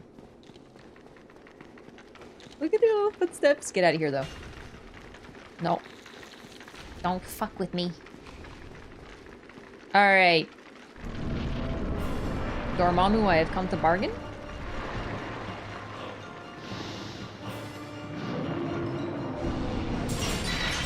That's my body! See? Because I got cursed, I died to curse. Whoa! That was rude. So if you're playing online, you will see bodies of people who died online. Cursed. Smash your body? Would. Smash your pass? Freaking smash, bro. You know what I'm saying? LOL. Fuck! Not again.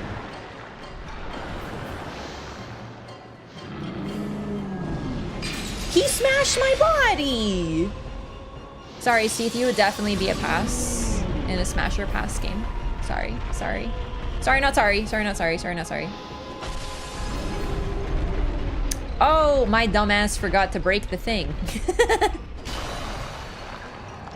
Wait, actually? My smartass might have done a good. Oh, no, I didn't.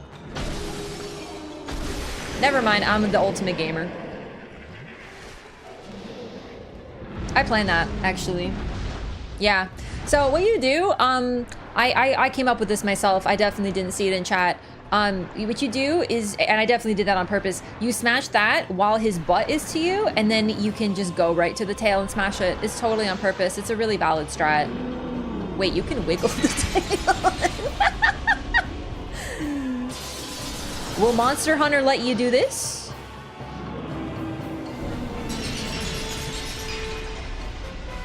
This might be the greatest game ever made. Anyway, I actually didn't know that was the strat, so I kind of did it on accident, but hey, it worked out. Get your spikes away from me.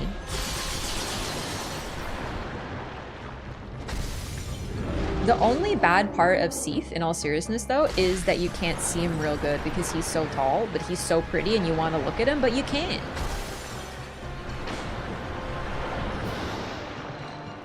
Yes, this is my personal strat. Please don't steal. Kinda cruel playing with his tail. He shattered my curse body, alright? I will not hear such slander. Time to die, brother. No, gorilla? Give it to me. Your Lord Soul. Bequeathed Lord Soul Shard. Freaking bequeathed, brother? I genuinely think this might be the greatest game I've ever played in my life, though. Like, I know that I said that Dark Souls 2 is my favorite, but like, I'm gonna be honest with you, I don't think you can do this in Dark Souls 2.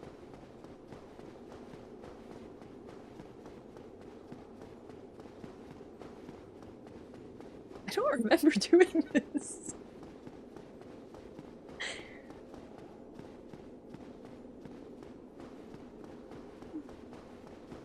Alright, I'm good. I'm good. We're good. The severed tail is hideous, but also sort of makes me want sushi. Same. But I always want sushi, so that's not unusual. So, you might have noticed the weapon we got from him. It was the freaking Moonlight Sword. So not only is this a slightly annoying tail cut, but suffice to say it's a pretty popular one. Oh.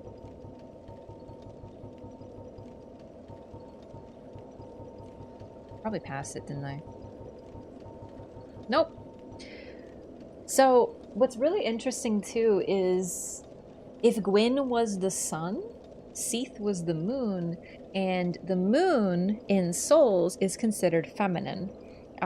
It generally is. Not every mythos in the world that has a... Like in a lot of pagan traditions, the sun is masculine and the moon is feminine, but that isn't universal. Some cultures did the reverse.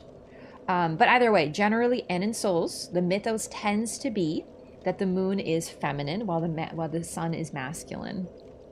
And we see this with Gwyn, who is the Lord of Sunlight. And then stuff associated with the moon is Seath. Also interesting that one of his children, Gwyndolin, was born under the sign of the moon and thus was raised as a girl. It's a little interesting consideration when I talk about this and I say like, hey, you know, like, we know that Seath probably was one of the parents of Priscilla. Who was the other? I actually legitimately think Gwyn. This sword, one of the rare dragon weapons, came from this tale of Seath the Scaleless, the pale white dragon who betrayed his own. Seath is the grandfather of sorcery, and this sword is imbued with his magic, which shall be unleashed as a wave of moonlight. Every Dark Souls game and Bloodborne, all the games have a moonlight sword, a moonlight greatsword. And if you don't have a moonlight greatsword, then that glows, by the way, is very important that it's blue like this and it glows.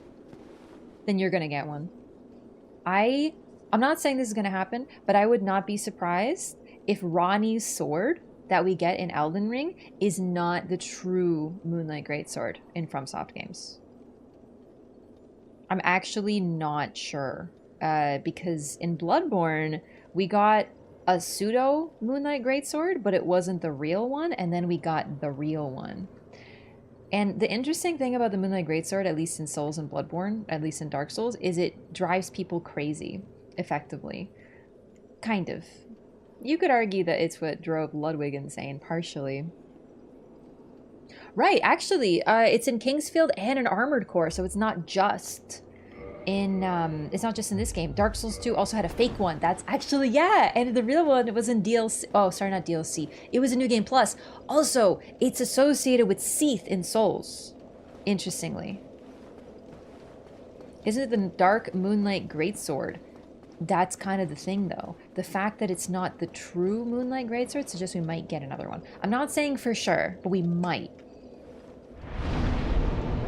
Which game is the best version of Moonlight Greatsword? So keep in mind, it's not really my type of weapon. So I haven't used it too much, but I would say Bloodborne. It's sick in Bloodborne. There are 3 moons? There are. Yeah. I wouldn't be surprised, though, if we get one that is the true one, and it's Renala's. Real one was the one Ludwig fought with, but the base game one was the fake one. Yes, it was an imitation, but the thing about the one that we get from the fake one is it's not supposed to be the Moonlight Sword, but it's modeled on Ludwig's weapon, and Ludwig wielded the Moonlight Greatsword. So it's fake, but it's real. Do you know what I mean? Like, it's not meant to be the Moonlight Greatsword. Dark Souls 2, straight up, there is a replica. And a guy says, this is a special sword. It's not. It's just a replica. It even looks like it, but it's fake. So that's the thing. In Dark Souls 2, they kind of debate you. 3 moons, full, dark, and black.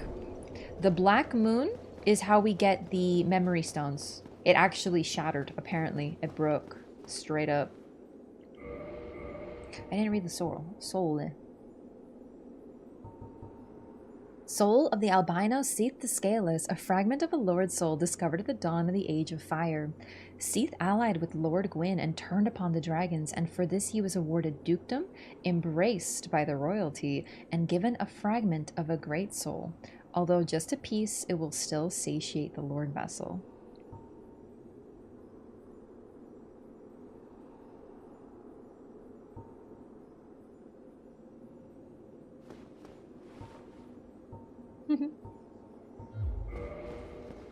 Dukedom is a hilarious word. It's true.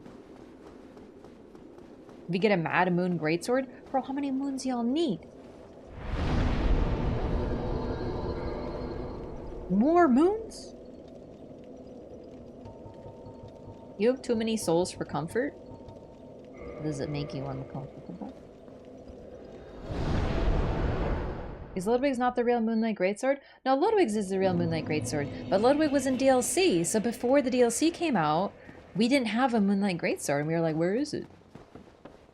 Well, there isn't one, but it's supposed to be this Greatsword. I'm forgetting what it's called. I think it's literally called Ludwig's Holy Sword. Hey, bud. Oh, there you are. It's been a while.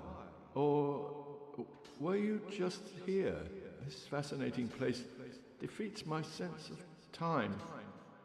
He's starting to lose it a little bit. It's not exactly subtle, but it's happening. Poor bastard. Okay. One more 20k. And then we're close. So I'm gonna get just 20k souls real quick.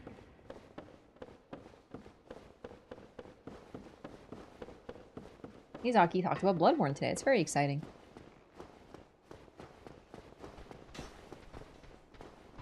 Bloodborne mentioned? Bloodborne mentioned? I'm a little curious, because I haven't read this interview. Is it the situation where someone asked him about Bloodborne again? Or did he bring it up without anyone mentioning it? I can't imagine.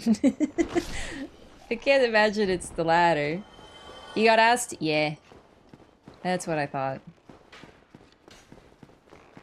Does Logan sell the crystal sorceries? Right, I should have read them. Sorry, I was so focused on purchasing them. But yeah, he sure does.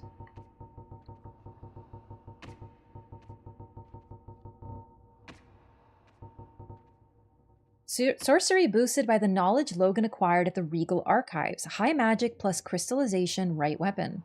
Logan's trials were successful, and the crystal medium facilitated a stronger bond between weapon and soul. These pale magic spears, sharpened through crystallization, are on par with the armaments of the ancient lords.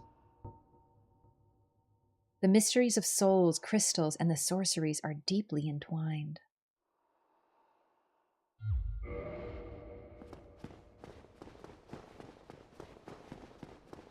So crystals grow. These ones grow a little bit quicker than you'd expect. Redeemed on-screen celebration. What's that?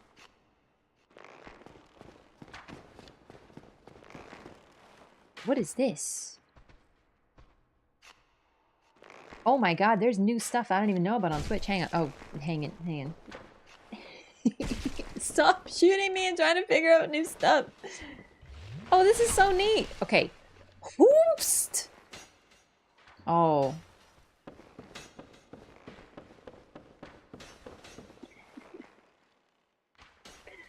Look at it go!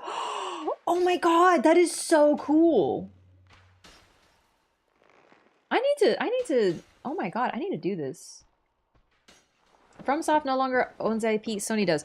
It's not, just to reiterate, because every time Bloodborne discussion comes up, I know, take a shot, you know, every time I have to say this. The thing about Bloodborne is that Sony and FromSoft co-developed it. That's the difference. Sony had, and I do say had, an in-house dev team that they worked on certain games with.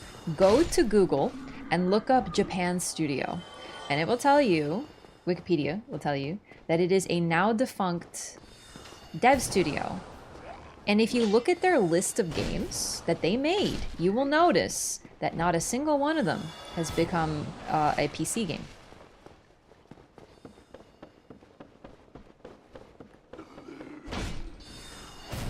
Not directly. It's always been a remake. Like Shadow of the Colossus or Demon Souls. So the thing is that literally none of these games have, and that's kind of what's going on, is talking about Bloodborne on PC is closer to talking about Mario being released on Steam than God of War. And I always mention this because a lot of people don't realize this. They don't know what Japan Studio was. They don't know that Sony actually developed it, right? They think they're just like a publisher and they weren't involved and like whatever. They bought the IP just like they buy, they purchase certain studios like Naughty Dog and Santa Monica. But nah, this is different. This is a whole different thing.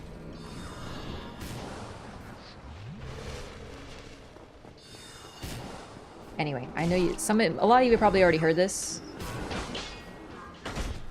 But that's the thing, is like, it's not just Sony being like, oh, they literally made it. But it's now out of business too, so.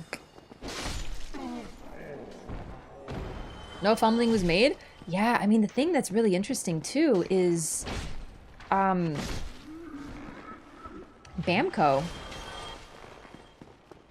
Bamco has been their publisher for a while, but Bamco is why we have Dark Souls 2 and 3, and that's not, suffice to say that that's not exactly a popular thing, right? Sony is silly. The thing is, while yes, it's people don't talk, people don't come to my chat. To be fair, I don't play Mario, I guess. Hey, when's Mario releasing on Steam? When's Mario coming on PC? When's Mario on PC? They know. They're like, well, Nintendo made it, and Nintendo has their own console, so they're exclusive. It's that easy. You know what I'm saying? So, to me, the whole, when is Bloodborne on PC, like, Sony made it. Why would they make it, like, I don't know, they don't really seem to want to do that. It's all emulation? Yeah, inevitably someone goes, well, I emulated it. Okay, but I'm talking about, like, going to purchase Mario on Steam. So I just like to tell people this, because a lot of people don't know who Japan Studio is and that they're involved in this. It's a very big deal. It's different.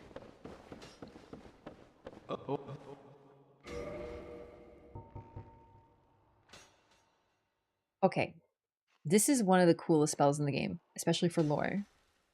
Sorcery developed by Big Hat Logan, Fire Homing Soul Mass. Life originates in the soul. No wonder the soul mass draws toward it. This sorcery is a window into Seeker Logan's methods. It's pretty cool because it's like humanity. Come again. Oh shit. Oh, they all. But if you, I don't remember how you. I can't remember the death. He's undead.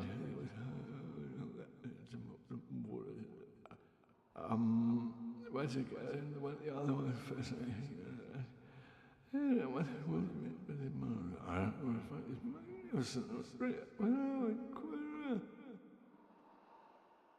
But if you, I don't remember how you. I can't remember the death. He's undead. You hear undead. Where's it going? The other one first.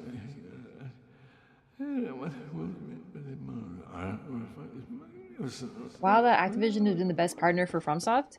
You mean the partner that made fucking prompts occur in the middle of your screen that forced you to pause and be like, this is how you play our game! And also made it so there's like absolutely no DLC for Sekiro and that it's largely forgotten? I actually hard disagree when it comes to that. Like, I like Dark Souls 2, and I like Dark Souls 3, so like, I'm glad we have them, and that's a Bandai thing, most likely. But now From has enough clout, they can do whatever they want. So yeah, as you buy his spells, Logan starts to lose it. We're done here, though. I do have to buy a few more things from him, but I think we'll just go to Gwyndolin. We're about to do something really cool.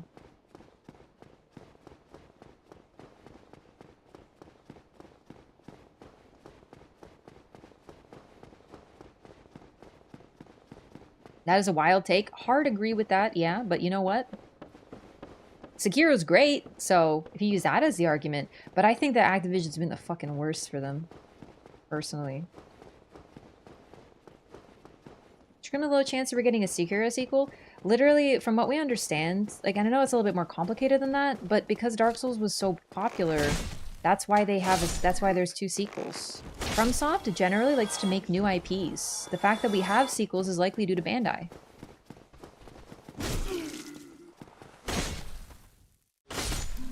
Not a matter of so-and-so's ignoring Bloodborne, things done changed since 2015.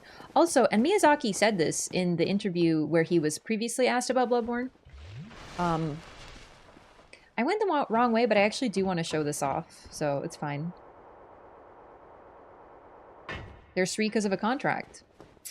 So it is because of Bamco. Poggy.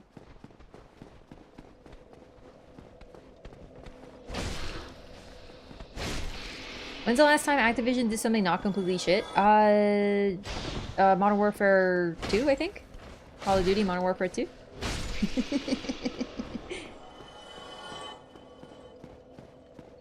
Alright, so remember how this this bonfire is cut off from the others? So if you rest at it outside, you can teleport. 2009 Modern Warfare 2? Oh yeah, I don't count the other nostalgia bait re-releases. What's the title in Sekiro? Tomoe? Yes! There's so much potential for Sekiro! Rest in freaking paparazzi. I'm telling you. Like, listen, I like that, you know, I like Demon Souls, I like Dark Souls, I like Elden Ring without DLC, but getting DLC is so neat. And I love it. And I still think there's some cool stuff they did with Sekiro. Like, for sure. Get me out of here.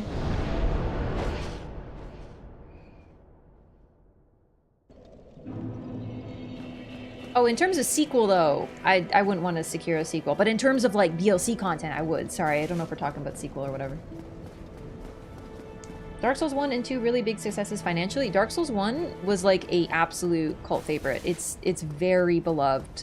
Did it sell the amount that Elden Ring did? No, Elden Ring is total coup. No one accepted. I can't talk today. No one expected Elden Ring to be the level that it was. So if you were to compare previous releases to Elden Ring, all of them would look bad.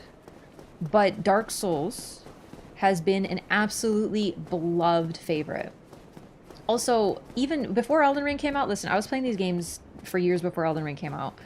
And I've had people try to argue, before Elden Ring, once again, Elden Ring did not exist, that basically that FromSoft is like a niche little indie company. And they make little tiny games that no one's heard of. And that is not true. Dark Souls, and including all the other games, have sold millions of copies. I don't think anything that has sold millions can be considered that niche. It's just, once again, Elden Ring is whoosh, so everything else looks bad comparatively. What the heck? Hang on! I thought I saw some movement in the YouTube. There was some suspicious gifting occurring. Master MPS, thank you so much for the 10 gifted memberships. I really appreciate that. Holy crap, thank you for the support. Welcome, everyone, all the new butterflies, gamers. Dark Souls literally spawned a new genre of games. Another good point. You know why we call them Souls-likes? It's because of Dark Souls, dude. Before Elden Ring came out, there has been tons of efforts to mimic the concept of this. In my opinion, Souls games were far from mainstream. I actually disagree. I think they were pretty mainstream within the gaming community. But if you ask, okay, it depends on who you ask. If you go to a mom who's buying games for a kid who doesn't really know and you ask her what's Dark Souls, she'd be like, I don't know. I think I saw that on Netflix one time. But you ask a gamer, have you heard of Dark Souls? Most of them will be like, yeah, I know Dark Souls. Right? But like, if you ask this mom, the same mom, hey, do you know Pokemon? They'll be like, oh, Pokemans? Yeah. My kid loves the Pokemans. Yeah. I got it for him on the Nintendo. You know? Ask them about Call of Duty, Fortnite. Like, yes, these people will probably have heard of these things more casually because they're huge, yes. And Elden Ring has gotten to that point, yeah. But I think they were pretty mainstream. It just depends on where you rate it, right?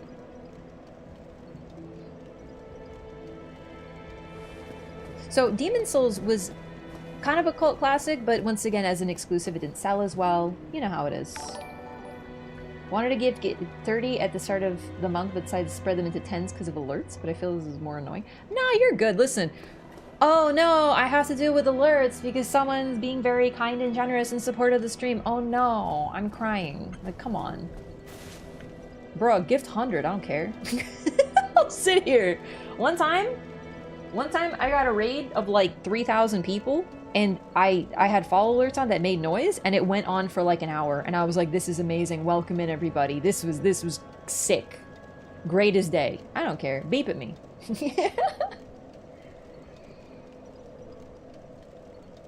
Won't fix the alerts?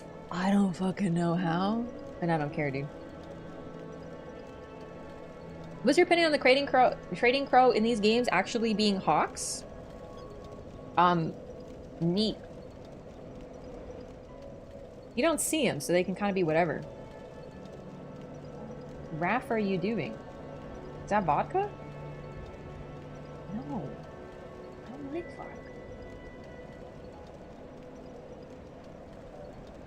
If you don't fix them and I get 50 next time, it's your fault? Oh no. Don't do that. There are moms now that have been playing Pokemon since Red, Blue, Green. Yeah, you're right. I'm still thinking of the moms when I was a child. It's actually true. You're absolutely correct. And I'm not saying that moms can't game. I'm just saying that, like, if you were asking like a random person off the street, have you heard of Dark Souls? Most of them are going to be like, nah. But if you ask someone who regularly plays video games, they will have heard of Dark Souls, most likely. I would be pretty surprised if they didn't. And once again, it does depend on genre, right? Because, like, if you're like an Omega Stardew Valley Nintendo gamer, you might not have. If you're really specific to a certain console, you might not have. But I still think most people would have. Oh, you again? Fancy that. You've come at the perfect time. Some new gems have come my way. I saved them specially, just for you, my darling. My darling. No one can get away with that but you. You think it's... Yeah, I just personally disagree with these games being like really niche. That's actually specifically what someone said. You just remind me. Someone was like, no, these games aren't mainstream. These games aren't mainstream. Way before Elden Ring came out. So this was like, you know, before Elden Ring was even confirmed. So after Elden Ring, of course, the discussion's very different. So I worked retail and sold them, and people generally knew. That's an excellent source, dealing with the public. Yeah. What would you do if you got transported to a Souls-like world? Definitely not be some crazy adventure person. Probably hang out in or near a hub. Maybe sell stuff. Maybe be like a Patches, but without the murder. But maybe the murder. I don't know. Girls gotta live, right? Patches is the only one who can get away with pet names? Because fictional men are able to get away with things that real men cannot. Because the thing about Patches is he's a real charmer. But I know he isn't going to come out of the video game and grab my ass. You know? I don't have to worry about that in a Miyazaki-based video game.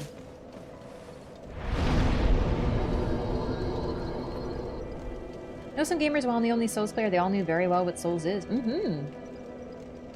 Patches mean the Dark Souls and Elden Ring are connected, and Armored Core and Kingsfield.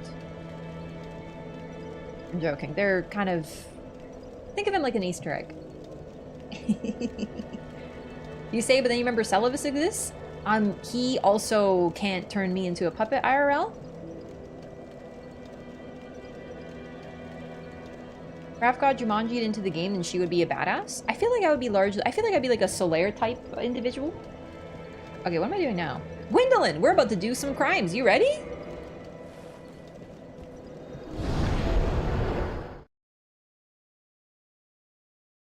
You can find me in Katarina. Good point. But I'm kind of assuming if I'm ending up in a Souls world, it's because I'm like an undead now. And it's like, fuck.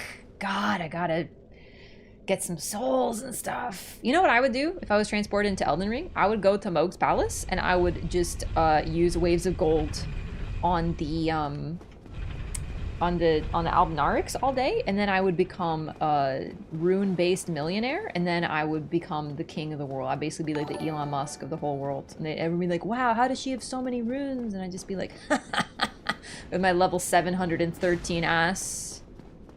Yeah, I would literally just be like the cheesiest motherfucker, because it's like, I know the strats, bitch. Full Metal, thank you so much for 26 months. That's a whole lot of months. What's up, gamer? Thank you for the support. Good to see you.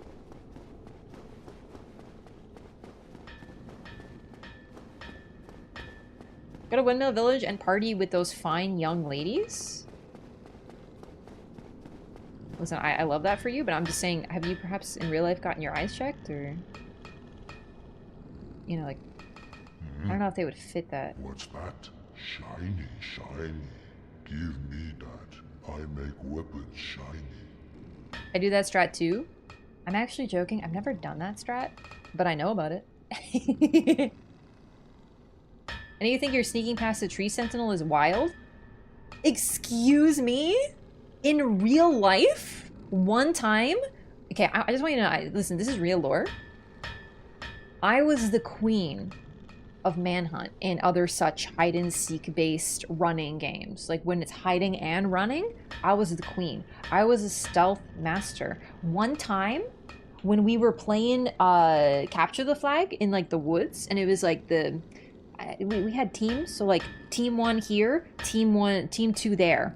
And then I literally snuck at the very start of the game. I ran to the other team's side, hid in the woods, listened to where they were putting their freaking thingy, their flag, where they were hiding it. Like I heard them discussing it. And then I ran into one of them. They're like, which team are you on? I'm like, your team, silly. And then I was like, I was in, dude. I was like stealth 100, but like also charisma 100, you know, like speech check passed. And then I was like, oh, better make sure that no one from the enemy team is going to be taking this flag. And then I fucking yoinked it. Insta win. Insta win. I was the hero of my manhunt team, or capture the flag, whatever the fuck it was. One time I was playing this game that you had to like run and touch a thing. I don't know, children. You had to just touch a thing and that means you win. And the guy was guarding it. And I was like, I have to sneak. So I waited until he was kind of looking the other way. And I sort of slowly running low to the ground. Freaking like... I basically secured it. I'm just saying, like, I did it. He was right there and he didn't see me coming. I'm a stealth gamer. If I was teleported into Elden Ring, the tree sentinel could never catch my ass. I'm not even there. I'm like John Cena.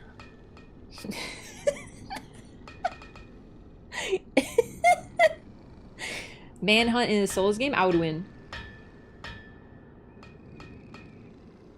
Nah, I'd win.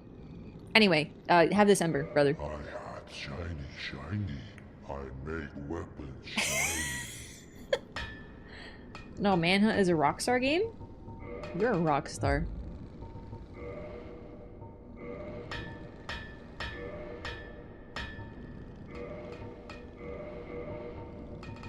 Okay.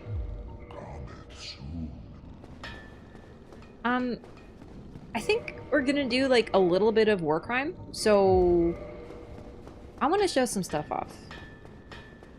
So I would like to fight Gwyndolin. And the thing about Gwyndolin is that, well, he kind of makes this whole world appear the way that it does. And if you just fight him, it's no big deal. But I want to piss him off first.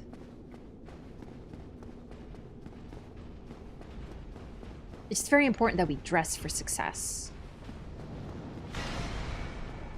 Mimic Veil go burr. In real life, I would simply use the Mimic Veil to great effect.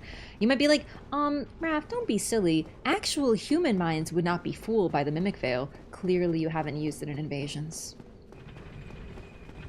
The Mimic Veil fools the human mind to the point that it's almost like freaking Looney Tunes. I would go around the corner, transform into a fucking pot that's still glowing with like buff effects, and they would run right past me. Alright, I'm wearing this hood as well for censoring purposes because I don't want you all distracted from what's about to happen. Oh, chosen undead. Oh, dang it. Thou hast journeyed far.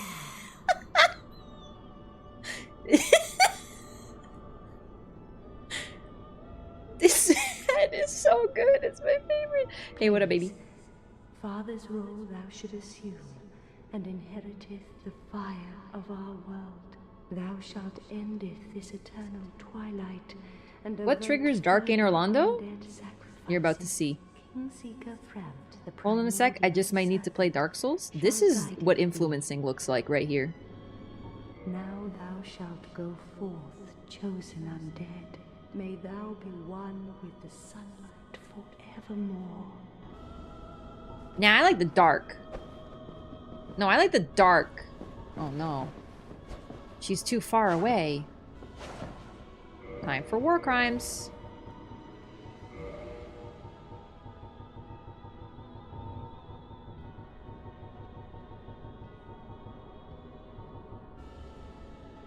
Oh, wait a second. Silly me. Hang on one second. I'll be right back. I'll just be wait. I'll be right back.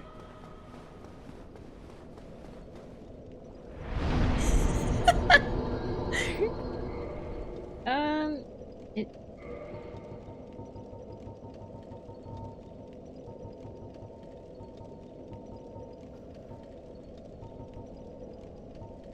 I don't want to try Fire Tempest. Like, who's gonna stop me after all? You know?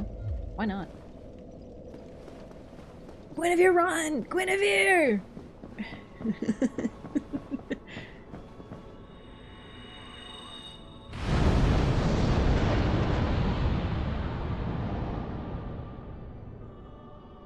Okay, just one second.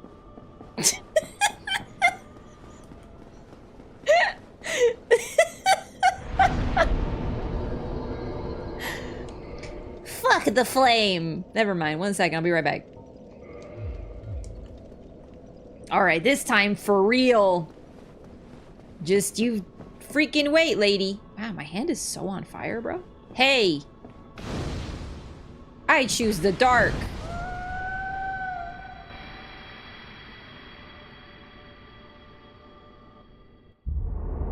Thou that tarnisheth the godmother's image. Tarnish? Tarnished? I am Gwyndolin. And thy transgression shall not go unpunished. Thou shalt perish in the twilight of Anor Londo.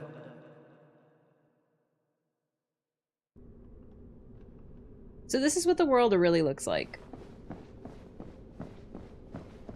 Oh my god, I forgot how depressing and sad it is. I am regretting this immensely. Just kidding.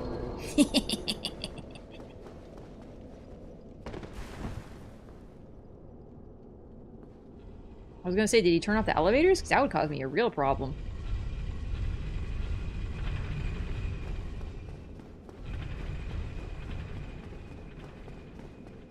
So anyway, if I notice it's a little sparser here, and there's some new individuals. Basically, this is the truth of the world. Those enemies we saw around here were not real. Very few of the things here are actually real. These guardians, illusions, apparently, because they vanish. Oh, God.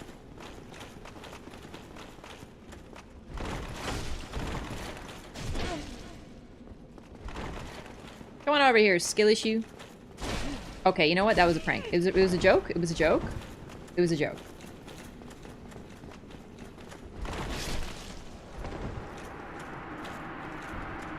I can't see you past my gigantic head. So who are these guys then? These are Dark Moon Knights. You know the lore of why that NPC is not wearing pants? Probably because it's freaking heavy as hell to wear pants in this game. I think I'm not wearing pants.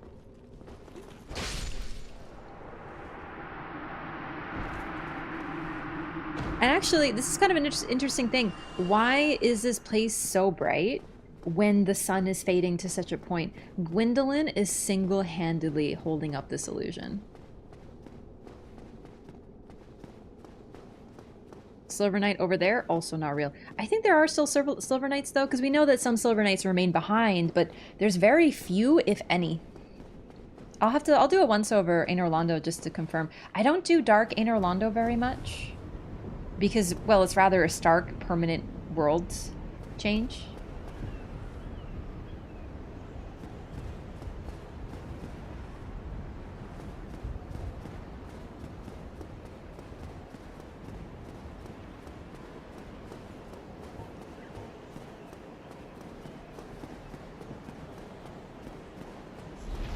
So it was you, was it?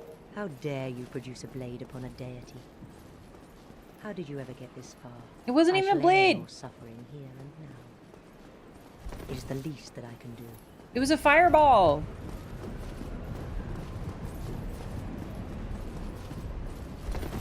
But how? This woman is a threat, Master Gwyndolin. I love her, but she's not the best at PvP.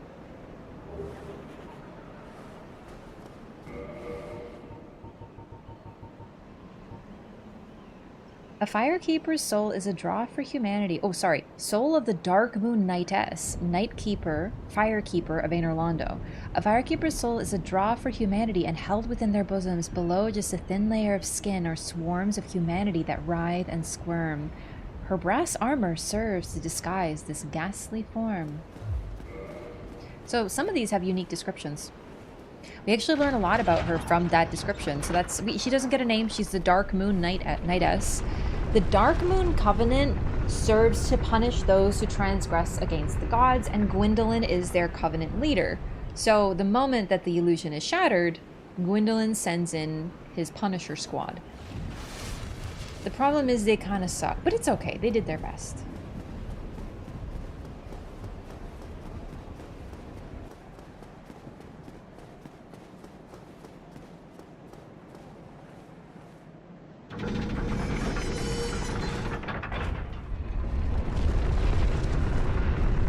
The interesting thing, too, is you can fight Gwyndolin, and the illusion stays the same, suggesting that Gwyndolin's power is somehow able to function even when he's not around anymore. It's almost like a battery. Like, he sets it up, and it works just fine without him. Why does he put up the illusion, then? Because this doesn't look... This pale, wan sun does not very much look impressive. Like, seriously, this is the seat of power. This is what it's come to. He's creating an image of what the land should look like, and is also frankly trying to impress people who might be around. Wait. Oh, dang it, do I gotta get lower? Ah, I did goof this up. Yeah, okay. I remembered it's a little challenging to get here. Oh, wait, I gotta push in the other direction. Or, like, push it lower. Kind of like Ronnie's illusion of her mom during phase 2. Also associated with the moon. Now, keep in mind, I don't know where this comes from, but there's a lot of, like, imagery of the moon equals illusions. It's a very common thing. I've seen it in TV shows. Like, I can't tell you the exact origin, but there's something tricky and surreptitious about the moon usually. So the fact that Gwyndolin is this powerful and able to create such illusions. Wait, oh no, this is the wrong thing. Another reason I don't do this very often.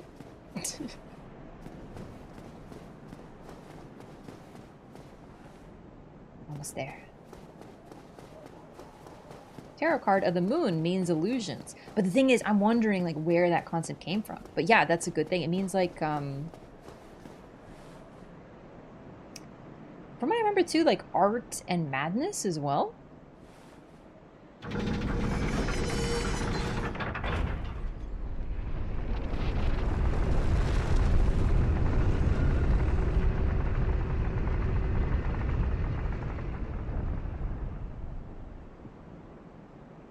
Is this the right way? There we go. Lunacy, lunar thing. In part. So the moon, the reason like lunacy, the reason we have the word lunacy is because it was believed that the moon drove people crazy, which is partially where the whole thing with werewolves came from. There's an idea of the full moon bringing out people's like bestial traits and making them a little crazy. So lunacy is directly linked to the word luna, like loon, like the moon. Naruto, the most powerful illusion is Tsukuyomi, the moon god. So the idea of moon equals illusions is pretty interesting. But what's cool too, Gwyndolin is very much like Morgoth in Elden Ring. He is the veiled monarch. He's the one who rules here, but he doesn't want to be perceived because he was born cursed and appears hideous. I'm not saying that Gwyndolin does, but he believes himself to be hideous, just like Morgoth does, and thus does not want to be seen or perceived. Phase of the moon, like how it disappears in a cyclical manner? Could be, yeah. Alright, so, like I said, this boss fight, we don't have to do all that, but, I mean, you do get a Firekeeper soul, and it's kind of cool to show off.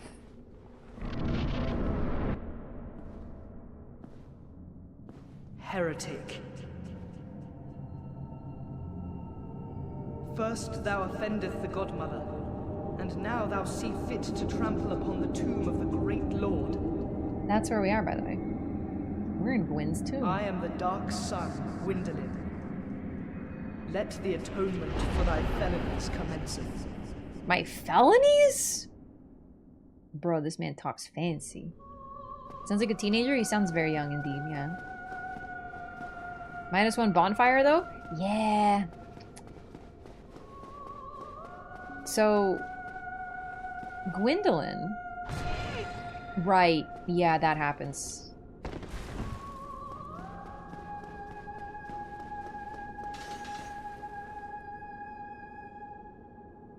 This hallway, by the way, is not forever. If you run, and I'm not joking, for 30 minutes plus, you can reach the end.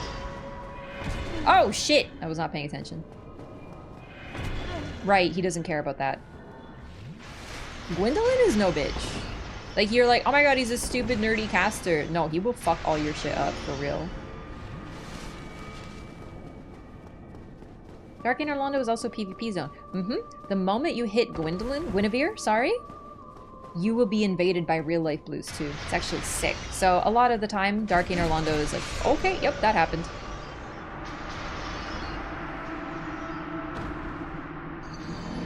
Oh no. Did I rest at the bonfire?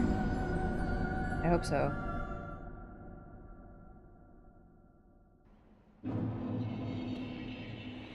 Troubling.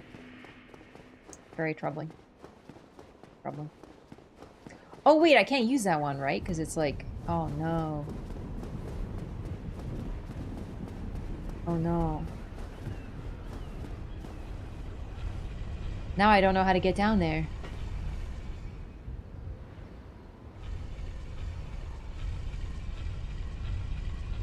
Wait, did I light the one? I think I have to relight it, but then I can teleport there? Ah, shit. I don't remember. I don't do this very often.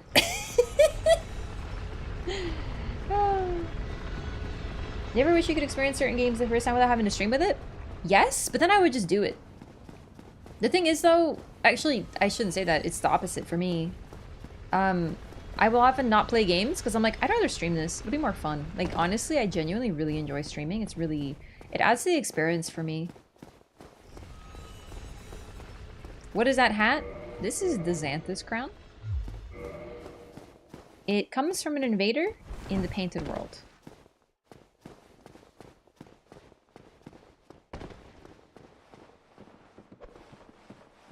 Your headpiece makes the fight extra goofy. That's why I wear it. I love this hat. It's my favorite in the game.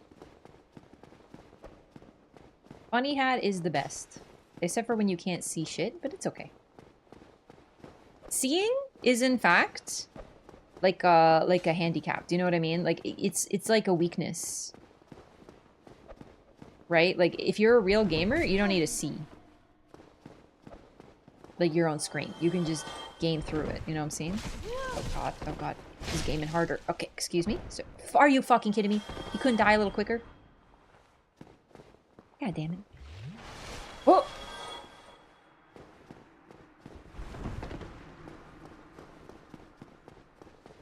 Not even close?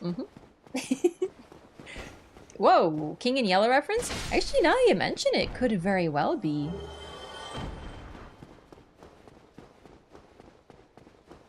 I meant to do all that. I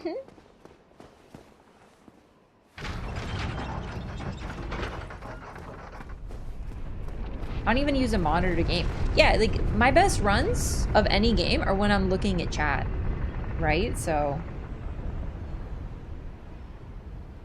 Aldrich is wearing Gwyn? Oh, he's wearing Gwyndolin. But yeah, same idea. He actually isn't wearing him, he's eating him. He's currently in the process of digesting him. Kind of assumed Gwyndolin was female based on references. So, the thing is, Gwyndolin, for himself, uses male pronouns. And, he was raised as a girl because of Gwyn's choice, not his own. Do you know what I mean? So that's why I stick to male, but like you can use whichever ones you want. Do you know what I mean?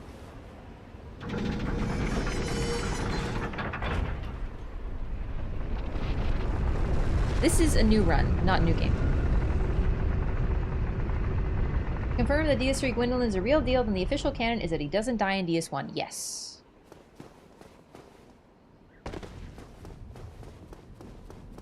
Gwyndolin's model does have breasts, if I recall correctly. Honestly, I haven't really gotten a very good look at him, so that could be my own, like, you know, limitation.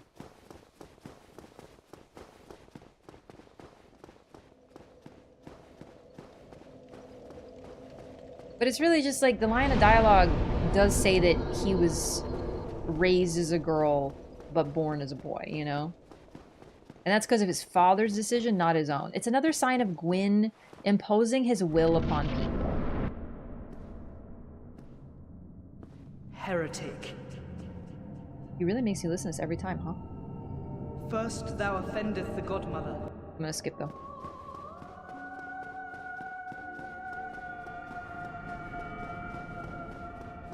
Like, you know that character in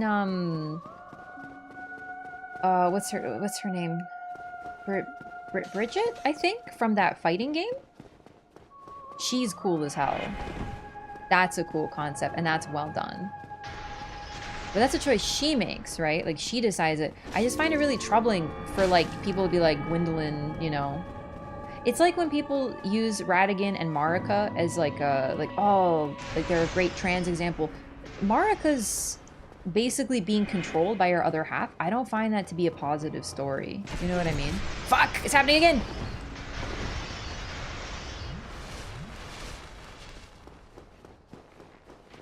Guilty Gear, that's what it is. Dude, I actually freaking love Bridget. Isn't he so cool? I tried to take a look at, well, I was gonna say, let's see if he has boobs, and then I was like, that's creepy. It's not. I've played Resident Evil. I haven't played all of them, though. Especially the older ones. Oh, shit.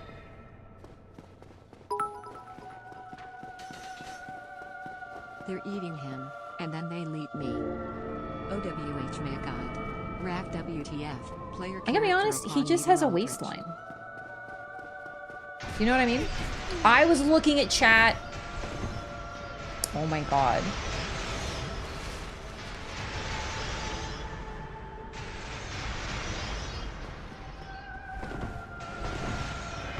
Fuck.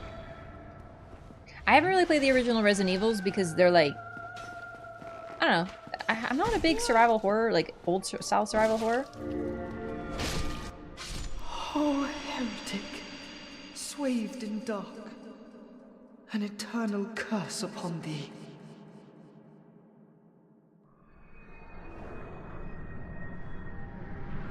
Also think they were always the way they are?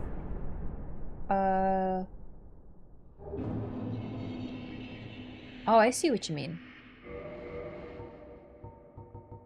I just don't think it's a positive example, right? Like, Radigan represents dogma and the church that suppresses what he doesn't like. That is not anything good, if you ask me. It's an example of a hyper-religious patriarchal ruler imposing his will upon everyone around him, including Marika. It's troubling. You know what I mean? That's the main thing. I think that Marika and Radigan were always one and then split. I do think that Radigan was created in some way, shape, or form, though. In an alchemical sense. But he was always a part of Marika, and then they spent time apart, and then they recombined. I remember this boss fight differently. Pretty sure the hallway had sunlight, not moonlight. No, so, like I mentioned earlier, if you do not hit Guinevere, you can just... Alright. The Darkmoon Seance Ring. So, to access this place, you have to put on the Darkmoon Seance Ring, and then basically an illusory wall shows up, and you can talk to Gwyndolin. But there's also a fog wall. If you enter the fog wall, you start the boss fight, but it stays light. For it to be dark hallway, you have to hit Guinevere. Radigan Homunculi? Radigan is less a homunculus because the homunculi role is taken on by the Albinaurics. Soul of Darkmoon Gwyndolin, god of the dark sun and guardian of deserted Anor Londo. Use the soul of Gwyn's lastborn to acquire a huge amount of souls or to create a unique weapon. Another thing I want to mention actually about Gwyndolin too is Gwyndolin actually fits a pretty interesting psychological profile of an abused child with a narcissistic father. Like, I'm not a clinician here. I'm just saying, if you look at children who were mistreated, a lot of the time they will crave the approval of their abusive parents. A lot of people crave the approval of parents, but especially when it wasn't received. So the fact that he's sitting here, still dressed in the clothes that he was likely given, still listening to his father, even though his father has been gone for 1,000 years, and still trying to follow his will, even though he's been all constantly treated like shit, it's kind of actually typical. Do you know what I mean? It makes sense. It actually fits what can happen to kids who are treated the way that he is by a father like Gwyn. He's literally sitting here, creating an illusion that the world is prettier than it is, getting undead to follow the will of his father. He's the last one doing anything. Guinevere left. Gwyndolин's the only one still here. A bit of Morgoth defending the Golden Order. It's true. It's true. Although he defends the tree, which is a symbol of the Order, but it's an interesting distinction. Miracle Sunlight Blade. Is there a better trans representation like Bridget or Madeline from Celeste or Claire in Cyberpunk? Yeah, I haven't played Celeste yet. I'm not a fighting game person, but I know about Bridget. I just love her design. But like, I just don't think this is a good example of any of it. Or Elden Ring. I don't think Elden Ring really has any good examples of it yet either. We'll see. So that's the main reason why I stick personally to masculine pronouns for Gwyndolin. But once again, like, this is a fictional game. You can impose whatever you want upon it. I'm not telling you what to do. I'm just saying that, like, personally, I look at him as a child who was mistreated, yet in a very childlike sense wants the approval of a father who is not only gone, but he basically lives in that shadow. He thinks of himself as ugly and hideous and won't even admit that he's the true ruler here, even though he creates an illusion of his sister to rule because he's so unsightly. He considers himself so, anyway, right? What about Saint Trina? We have no idea what's going on with Trina and Mikola yet. It's highly possible there's something like that going on, but we don't know. And if Trina Mikola is a Marika Radigan situation, then it's not good, right? So that's why I'm being very, like, you know, I'm taking a step back here. We don't know yet. We know nothing. DLC will definitely answer something. It just might not be what we expect. What am I looking for? Oh, the spell. Yeah, I love Gwyndolin, though. Phenomenal character. Really interesting. Great lore. Super cool. Gwyndolin is basically, like, for better or worse, the Ronnie of this game. He's the only god who remains that you can still talk to. That is so cool. Like, conceptually, I've always thought Gwyndolin is one of the coolest characters in this game. It's just he's also very tragic. Miracle wielded by Lord Gwyn's firstborn. Boost right weapon with rays of sun. The power of sunlight manifested as lightning is very effective against dragons. When the eldest son was stripped of his deific status, he left this on his father's coffin, perhaps as a final farewell. Because Gwyn is not buried here, right? We know where Gwyn is. He's in the kiln.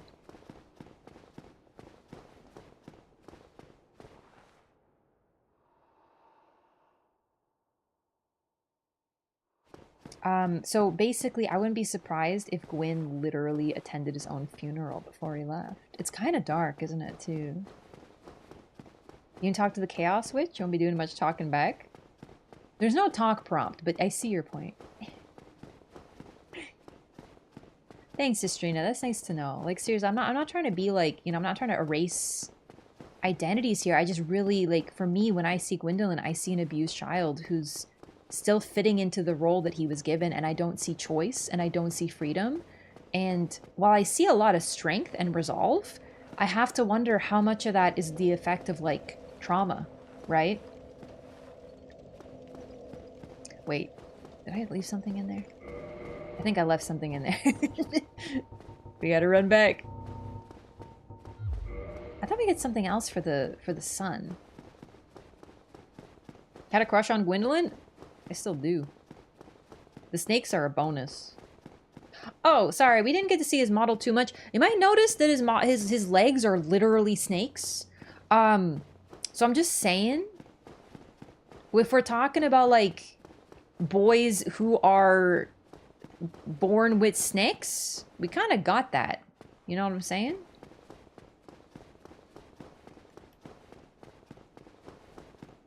Yeah, I just left the chest. I was like, hang on a second. The brass garb. Gwyndolin literally lives in a tomb. It's actually so heartbreaking. He doesn't even live in the sunlight that he himself creates. Illusory or no.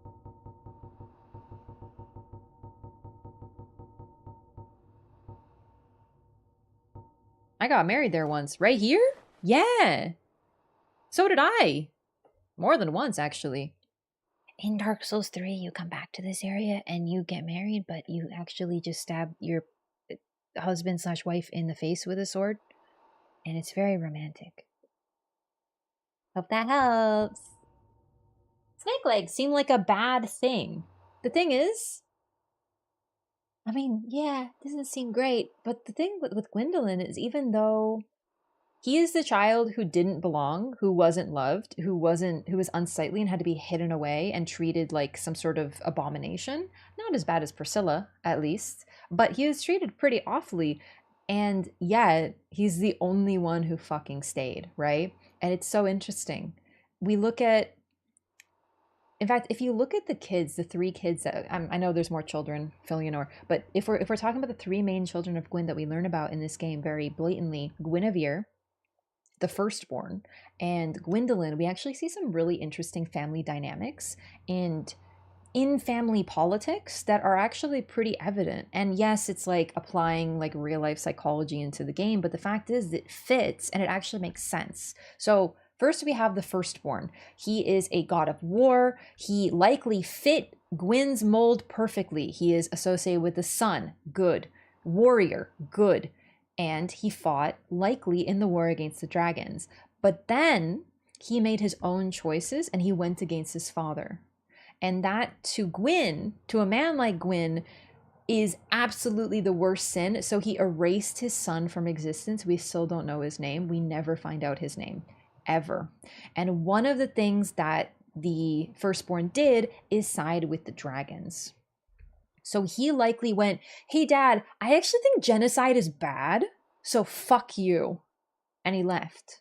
And that's actually really interesting because he was likely a child who was raised, he was the firstborn, he was likely raised to succeed Gwyn if Gwyn was ever going to step down. But you know what I mean? He was supposed to be a mini Gwyn, but when he showed his own will and his own decisions, instead of being like, you know, I don't know, a good father and being like, good job, son. Wow, I'm proud of you. You're different from me, but I respect that.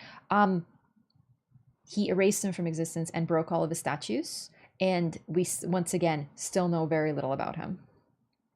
So then we have Guinevere, who fulfills another role. She kind of, rather than the warrior part of the sunlight, is the healing, the gentle, the feminine side of the sun. And that's the role she fulfills perfectly. She's beautiful. She apparently just gets to chill and heal and relax. She has this sort of, you know, it's an illusion, but that's her role and she fills it very well. But when push comes to shove, she leaves because she's not necessarily loyal to Gwyn's goal either. And then we have Gwyndolin, the one who was born wrong, the one who was born under the wrong sign and is associated with the dark and the moon rather than the sun. And he's the only one who stayed. So we get like a whole family dynamic that's really cool. Irony of him giving Seath so much for his betrayal despite the exact opposite for his own son. Exactly, yeah. It shows the very deep bond that he had with Seath. Like, genuinely, they had a crazy bond. Seath literally came in like the other woman and stole Gwyn away from Havel. I was like, your best friend, Havel? I don't know, I don't like him. And so Gwyn locked him in a tower, like fucking Rapunzel. Seriously, Seath had Gwyn wrapped around his little three tails. Reminds me of Morgoth, who was cursed, was the only one who stayed. Exactly. So What I'm trying to say is I know that Elden Ring and George R. R. Martin gives a lot of, we get these like complicated families and like, oh, it's just like Game of Thrones. I'm just saying that we have this stuff even in Dark Souls 1, like a decade prior. However, we know that Miyazaki was a fan of Martin before, so it's possible that's one of his influences, but I'm just saying that when we're talking about like interesting character motivations and family dynamics, we have it here. It's just a smaller family rather than like, 4 people that we know of. We have like 20 in Elden Ring. But I'm just saying that FromSoft does this stuff really well. Seath offered more power. The thing is after the war, Seath wasn't really doing too much. He was just doing his own thing. I think Gwyn genuinely like loved Seath. Sun wordplay with Dark Sun Gwyndolin, or is that just coincidence? I don't know. I've actually thought about that. I don't think there is, but could be. So I'm going to go to get some... Hang on, I just want to make sure I can still warp here. Chamber of the Princess. Okay, good. Good. That'll help. I want to make sure I can still get... Actually, no.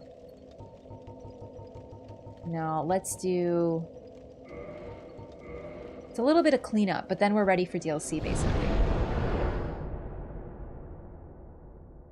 What else does the power to kill dragons get you? True. Oh, can I not warp to Anor Londo anymore? Because that's actually going to make this a bit of a hassle. No, I can't. Okay. So, I also made it Dark Anor Londo because I want to try to test something. In a previous playthrough, I changed the skybox by accident. And I want to see if I can re-trigger it to show off this cool glitch. Oh, there you are. It's been a while. Or were you just here? This fascinating place defeats my sense of time. Maybe you promised a way to change the world, stop the cycle, I mean? I wonder about that. We know it's a cycle, but I really wonder how much they knew at the time. Come again.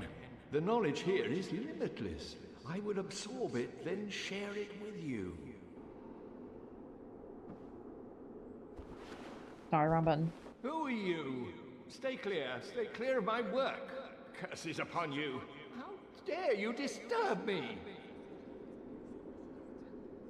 It's actually really cool how they do this. A lot of quests in Sorry, I keep saying Elden Ring because I'm talking about how the games are similar. A lot of Dark Souls is progressed by buying everything from NPCs. And what that really does is it gives us moments like this where at first he's like, wow, this place is great. I have some secrets for you. Here, let me share them with you. And then as you start to buy spells, he starts to mutter and, you have to spend like 200,000 souls with him. You're likely not going to have that many to just throw away at this point in the game. So you have to buy them in bits and pieces, and it allows you to watch his decay. And it's really cool to observe, and it's something unique because of how they did this, right? It's not exhausting dialogue, it's not time, it's not hunting bosses, it's just buying everything over time. It's super cool. Stay clear, curses. So we can't even talk to him anymore because we bought everything from him. So now something else is going to happen. It's really cool.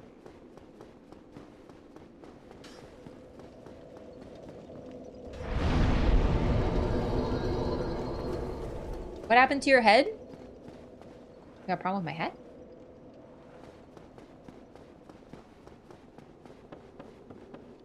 Want someone to interview Martin and show him what his characters look like in the game? I want him...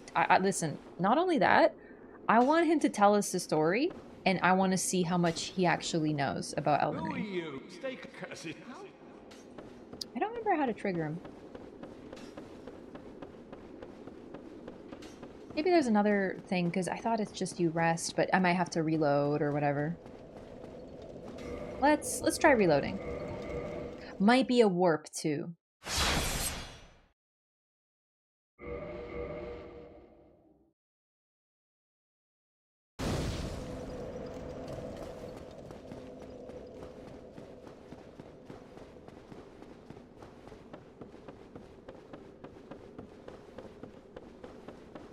He gone!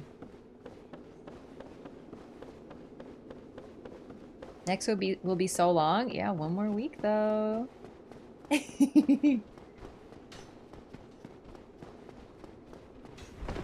Oh, sorry, I can't break the tables with my head.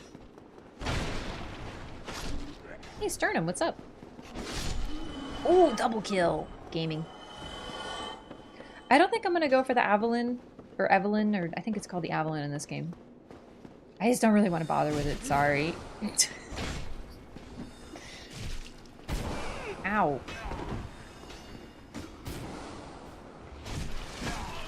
Alright, things are going well. Thank you for asking. Excuse me? Alright. So I don't remember how I triggered this.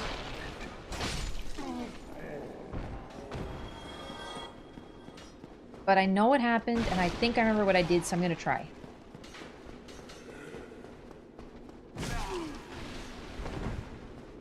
Oh fuck, I really didn't call it, huh?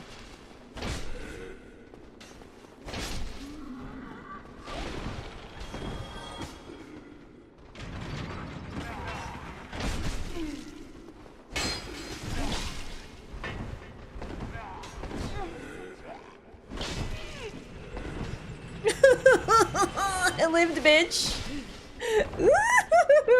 No, you're not allowed on the elevator. Oh fuck, now the elevator turntables. Holy shit, dude. Fuck. Let's go! They're glitching out! They can't handle the elevator. This is my home. I cannot believe we made it out of that alive.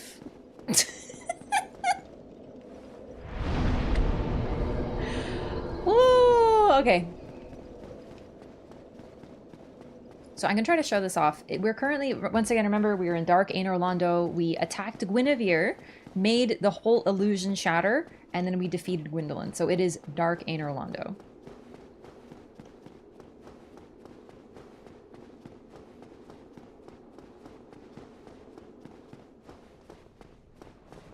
Or is it?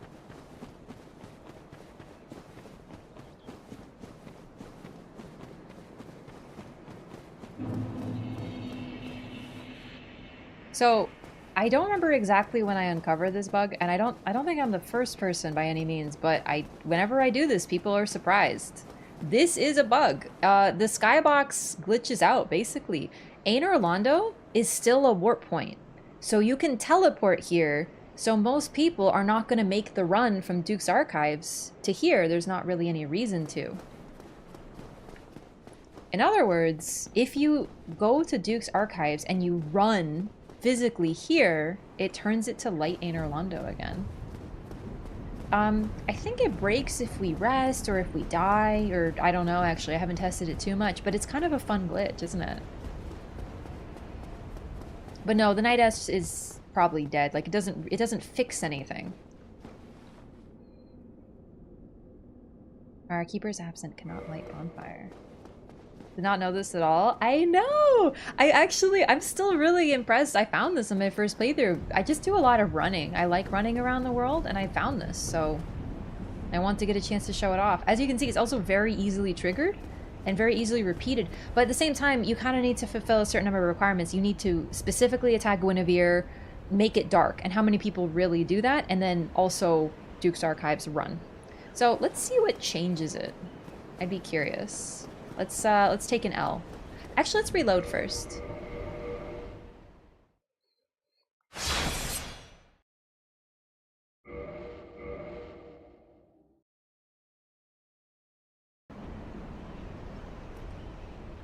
Neat, huh? Oh, I'm really glad I got to show this off for the stream. It's so neat.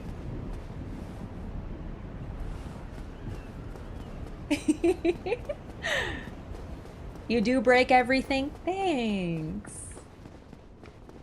Also, once again, just as a note, these guys aren't here. Oh, actually, even though it's light, by the way, it's just a visual bug because these enemies aren't here. So it makes it even more blatant. It's not changing the world, it's just a visual bug.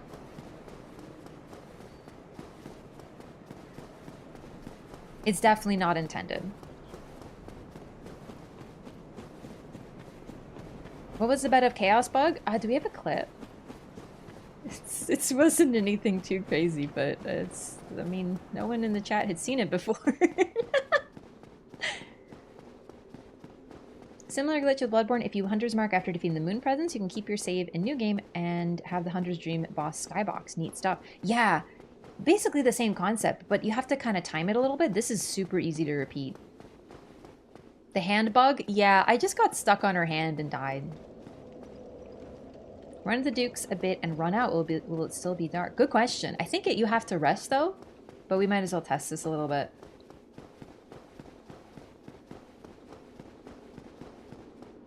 Sounds like a feature, not a bug. No, this is definitely unintended. Link the clip. If it's a Twitch clip, it'll be fine. Twitch clips are fine. It's just like YouTube clips that aren't. See? It's resting at the bonfire that does it.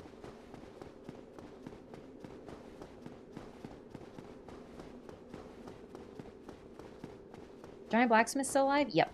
He's fine.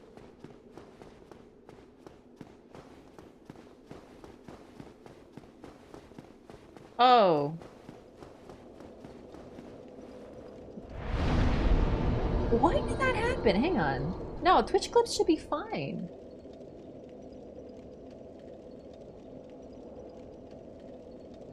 I actually don't know why that happened.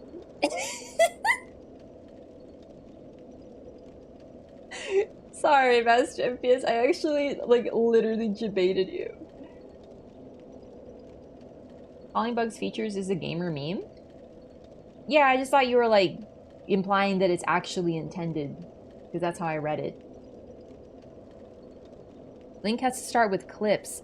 Oh. That would do it. Mm-hmm.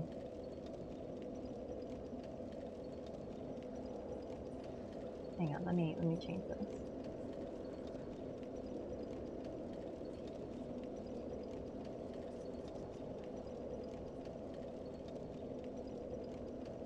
Alright. I think this should work, but the problem is when I tried to make it Twitch, it didn't work. Note to self, don't trust Raph. I mean, you should have known that already. I'm a rambunctious scoundrel. Like, what if I did that for a laugh? I would have done that for a laugh. This wasn't. This was an honest mistake. But the thing with me is you have to understand, it's like 50-50 that I'm doing it because I think it'd be funny, and 50-50 that I'm making a mistake, right?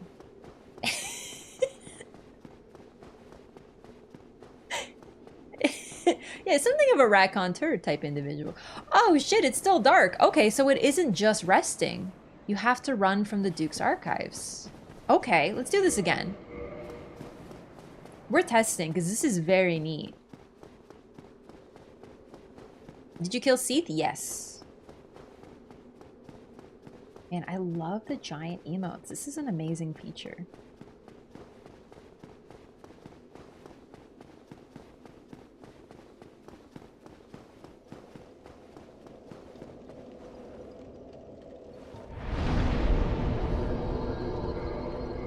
So it looks like you have to warp to Duke's archives and then run all the way out from there. Maybe? Let's try to repeat it. Duke's archives on screen to trigger it? Maybe. But the thing is, we can't warp to that bonfire, the one out there, so... Also, I have to go to... I have to encounter Logan again.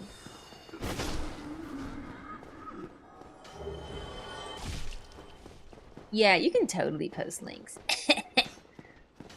That does sound like me. Gotta admit, that was really funny though. No, you'll be fine, just post the link. Leaves the scene after spreading blatant misinformation. Whoops did that? Whoops mans?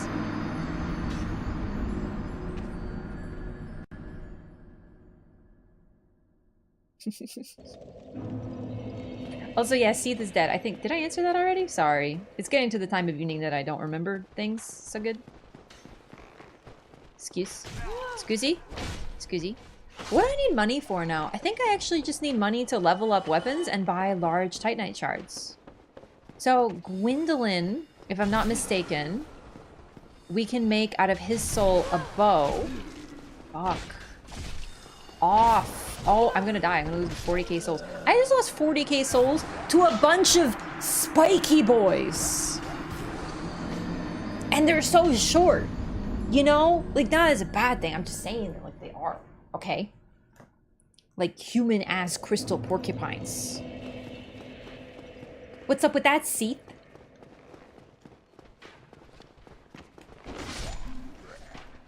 Who is the spider lady in the sewer?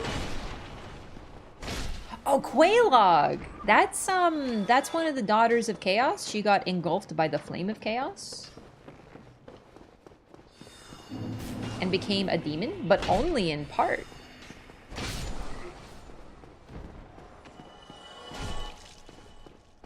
Oh, I hate these shoosty boys. It's okay though. Actually, Logan was the big thing for souls, and I still have tons of souls. It's just, oh my god, it's constantly getting hit in this place, huh?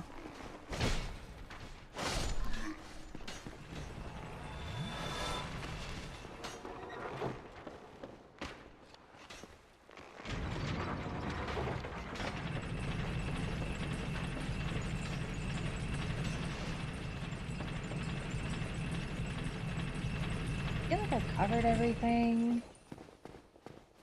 I think we're actually near ready for DLC. Most quest lines are done, unfortunately. It's a little sad. But we could also feed the Lord Vessel. I like to do DLC before the kiln, though. Just feels appropriate. Alright, so if you remember... Okay, right, I forgot that happens. So do you remember how we fought Seath in this room?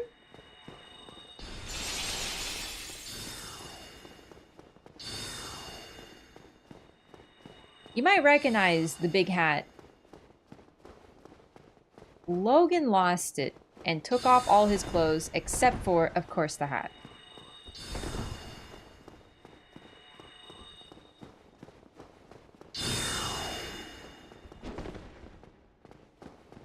Dude, look at him go. He's like every Elden Ring host I've ever invaded. Naked with a stupid hat. Casting spells, running away.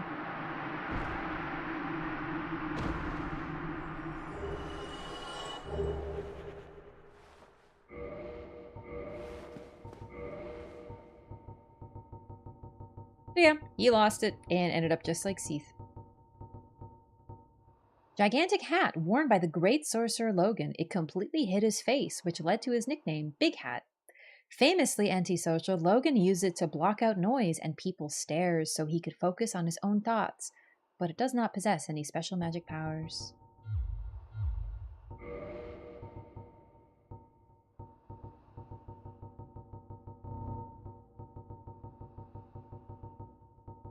In Crystallization Catalyst.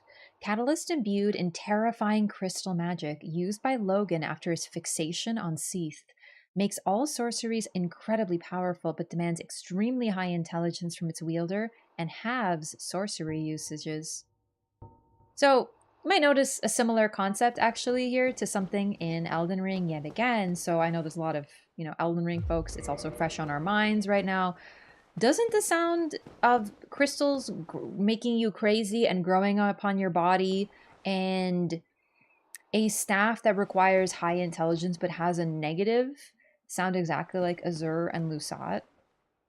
Well, yeah, once again, this is an idea that was started in Dark Souls. The same idea is there. They became crystals and they effectively lost their minds because of what they were experiencing. This is also a good prequel to Bloodborne, which is, of course, about experiencing the Eldritch Truth and stuff like that.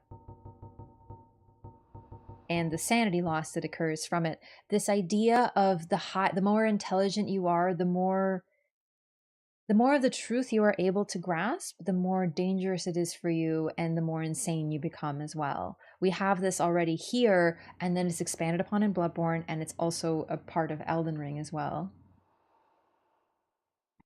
Didn't know about this at all? Really? Ember required for weapon ascension. Large magic ember, a form of sorcery, handled only by the Vinheim magic blacksmiths. So we know who to give that to. Becoming crystal and going crazy is also kind of similar to the link between stone and immortality. Yeah, you know what? You reminded me. I was talking about this earlier, but I didn't finish my thought. This area, there's crystals growing all over the place. They grow a lot quicker than stone does. It might be why. Like, I have to wonder if Seath did not create the crystal himself. Like, if it's not growing because of him, places associated with crystals are linked to Seath very inherently. He fused his body with the crystal, the idea of souls and crystals being combined. It's like the soul was in the crystal, so it allowed him to become immortal. Yo, Elisa! Welcome in, gamers! Thank you so much for the raid! Hello! We're doing some freaking Dark Souls today. What's up? You excited for DLC or what? Welcome in, everyone! Are you a Lasat or a Zur fan? Neither? I don't like nerds. Raph, you are a nerd. That's right! Welcome in, everybody. I'm guessing you were playing some Elden Ring today. Very exciting. What were you up to today? Of course, also, you know, thank you so much for the raid. Thanks for trusting me with your community. If you are hungry and thirsty, as I always am when I'm done, please feel free, you know. But I always love hearing about the stream. Utana, thanks for the gifted sub to Elisa. Appreciate that so much. Elisa, enjoy your butterfly. Can I get some Raph snakes in the chat, please? Doing 165 bosses, deathless rando. That's insane. I love that.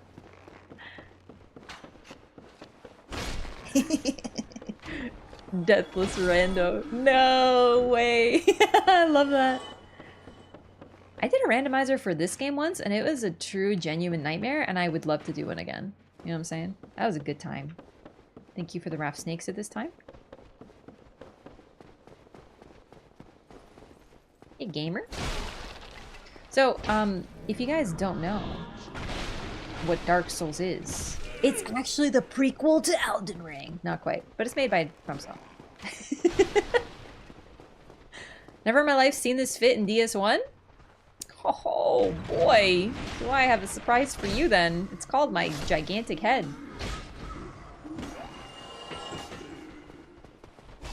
Oh, no, no, please. Please don't understand. I didn't call the elevator again. Get out of here. Leave me alone.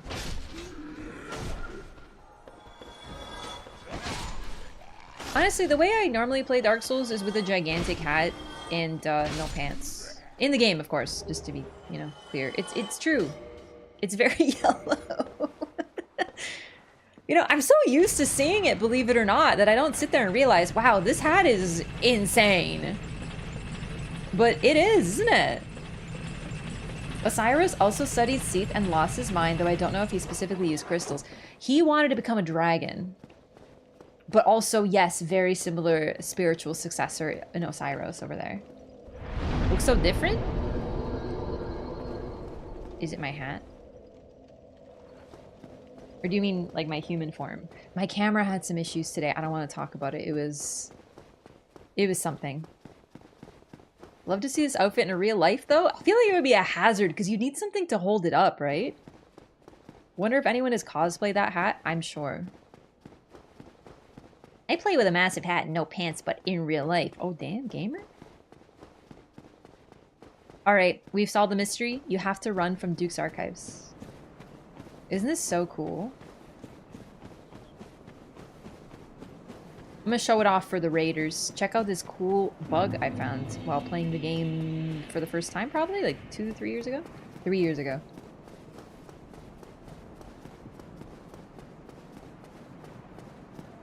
What's the bug? It's just Anor Londo. Oh yeah?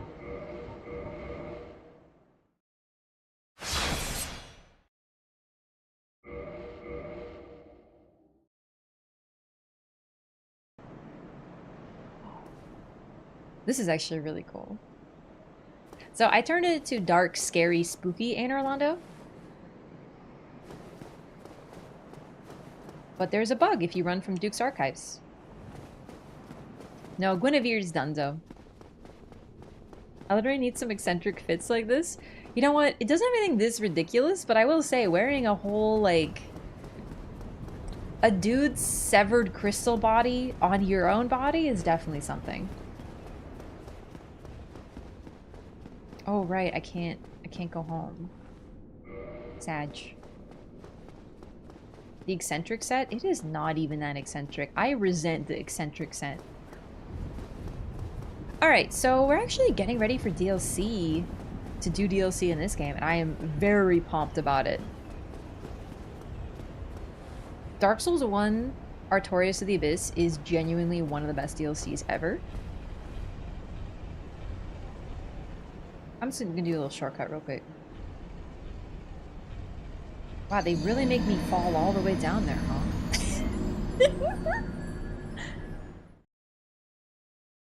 People actually did it? I have to look at this after stream. No! I goofed! It puts me... Congratulations, you played yourself. I thought I was so clever. Silly.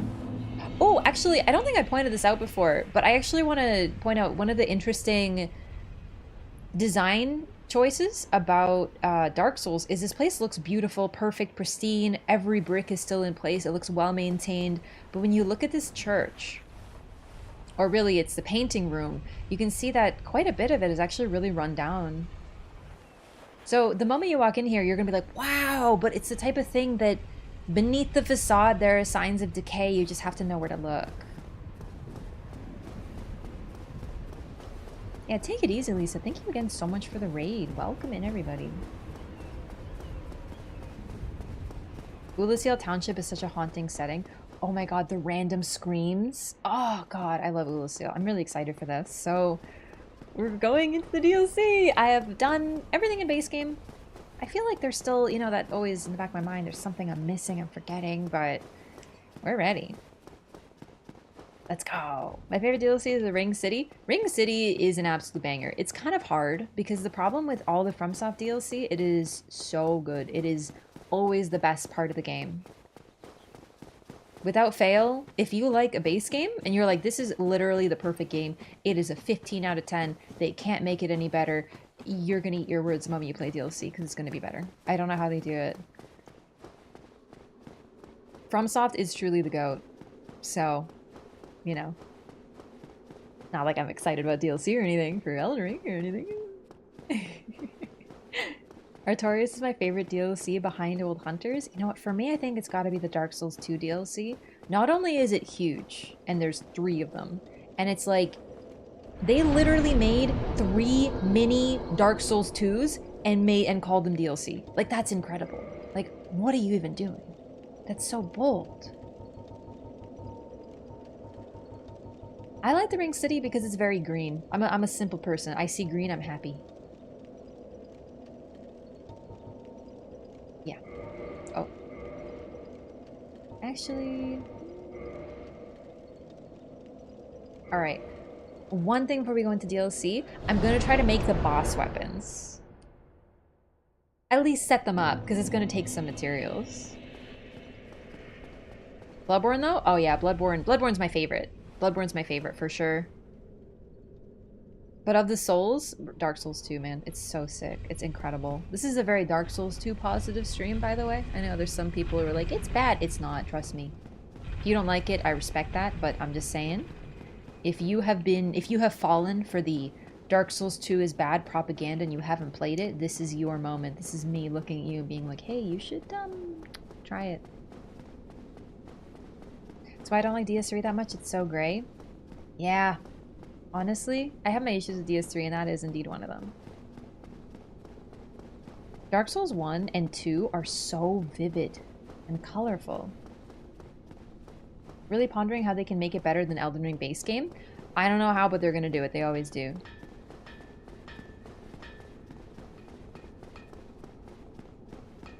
Ariandel is the oddest DLC. It's like 2 hours long with only 2 bosses. You can definitely see how the 2 DLCs are going to be together. Yeah, so that's why when I was talking about it the other day, when I was giving my, like, what we can expect from DLC talk, That's what it's kind of what I mean about, oh, I should prepare. Right. It's kind of what I mean about how, there we go.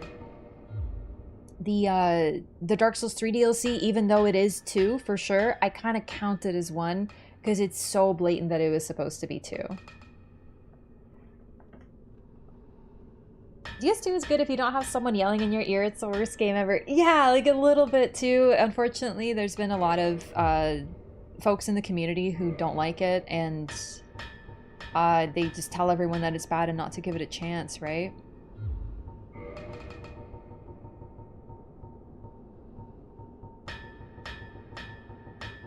All right, so we're excuse me, we're leveling up a couple weapons. The winged spear.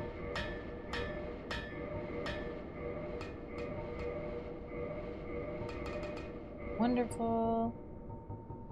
We did the scythe and this. Here we go.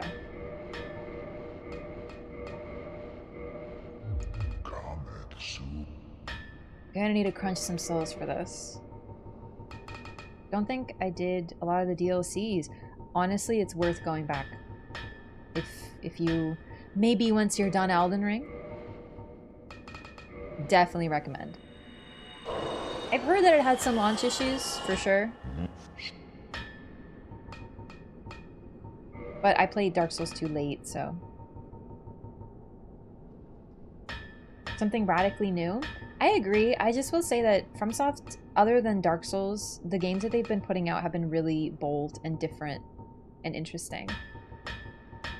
Oh, I didn't buy the Titanite shard. Here we go. Alright, this is worth it. Because I'm going to be making some boss weapons now, and they are super cool in this game. Chat, for Gwyndolins... Is it... The Tin Dark Moon Catalyst. So that's one thing I can make. I can just make it immediately. Or I level up an arrow, a bow, right? Like a regular bow? I think I'd like to do the bow. Want to do like Bloodborne, maybe even Sekiro? The thing is, what we want, if... I think they're gonna do something different, because even Armored Core, if you guys haven't played Armored Core, please try it as well. It's super, super cool as well. It's very different, I know, but as someone who's literally never played a mech game and is not really that into like robots and mecha and stuff, oh my god, I almost said Dark Souls again. Armored Core 6 is incredible. It is my game of the year 2023, no contest. People are sleeping on that game. Like seriously, it's so goated. Okay, let's just do these. And then... Let's see. I'm just gonna double check it's a bow.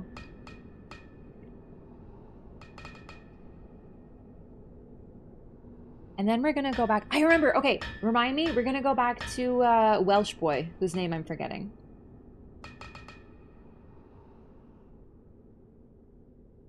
Alright, it's a bow. Deep Alteus pre-nerf? Same, yeah. I didn't struggle too much with him, but I struggled in a fun way. Like, I enjoyed it, you know? Dominhall! Yep, thank you. Forgot his name. Worst part about AC6 is that it ends. So based, chat. So based.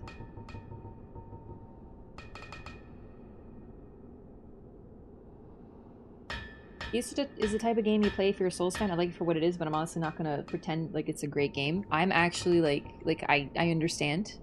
But I'm just saying, hard disagree.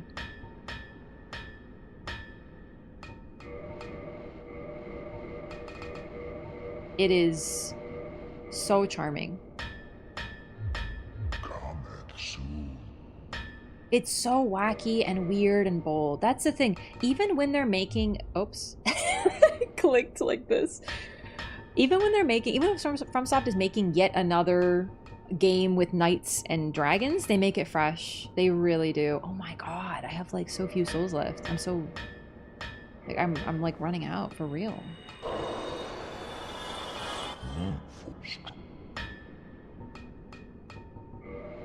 Yeah, I might not get to make this one.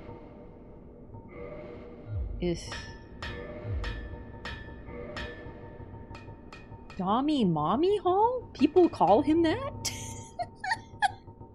I wouldn't. I just wouldn't, I guess. Oh shit, I need a regular Titanite shard? Oh, well, I purchased the wrong thing.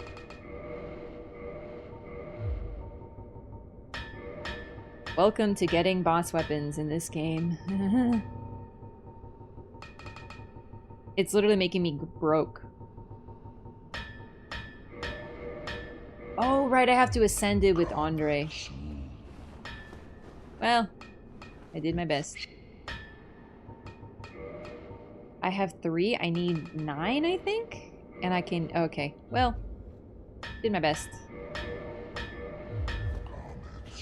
Okay. We'll go to Daemon Hall. We're not going to purchase because I just spent most of my souls, but we're going to read all the lore, and then we're going to go into DLC. But, actually, I did get 2 new boss weapons, so I will show those off because they're pretty neat, if I do say so myself.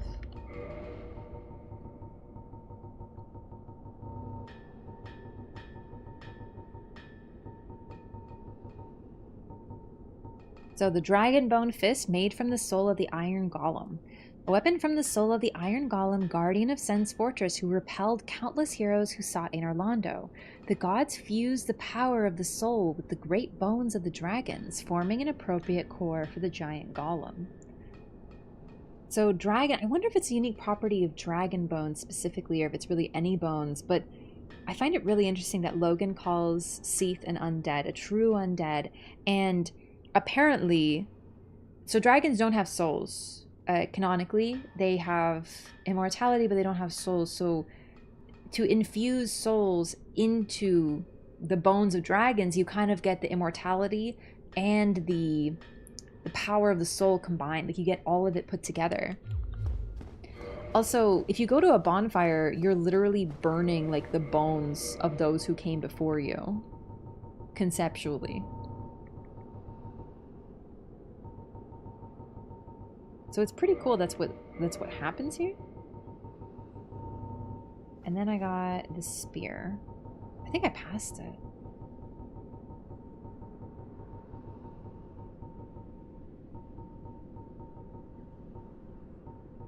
Dragon Slayer spear. Here we go. All right. Cross spear born from the soul of Ornstein, a dragon slayer guarding Anor Londo Cathedral. Inflicts lightning damage, effective against dragons. Two-handed thrust relies on cross and buries spear deep within a dragon's hide and sends human foes flying. So, unfortunately, we don't get too much about Ornstein himself. But we get it from his garb and his cutscene.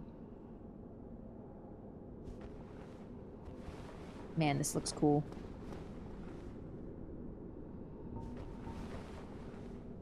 And then we have the Dragon Bone Fist.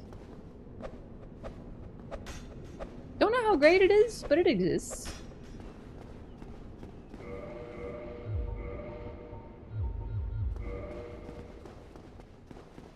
Do a lore run for DS2? Yeah, absolutely.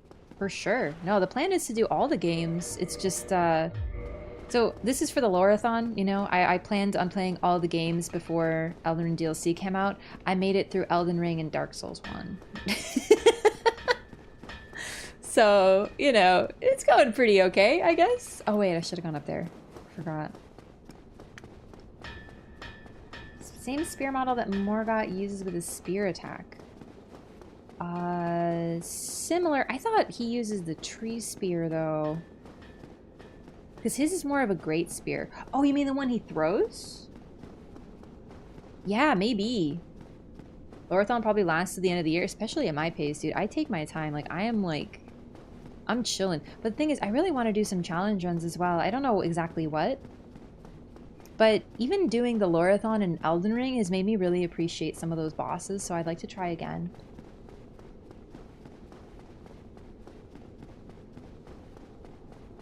I was thinking like New Game plus 7 because it's like the hardest difficulty. It could be fun to like really experience the bosses. Randomizer because that was so fun for Dark Souls 1. Like, I want to do some like fun stuff like that. And play other games, but I love Elden Ring. Alright. Daemon Hall, one of our last surviving NPCs, who is not even in Firelink, and I forget about him a lot. I'm not gonna lie to you. It's a bit of a problem.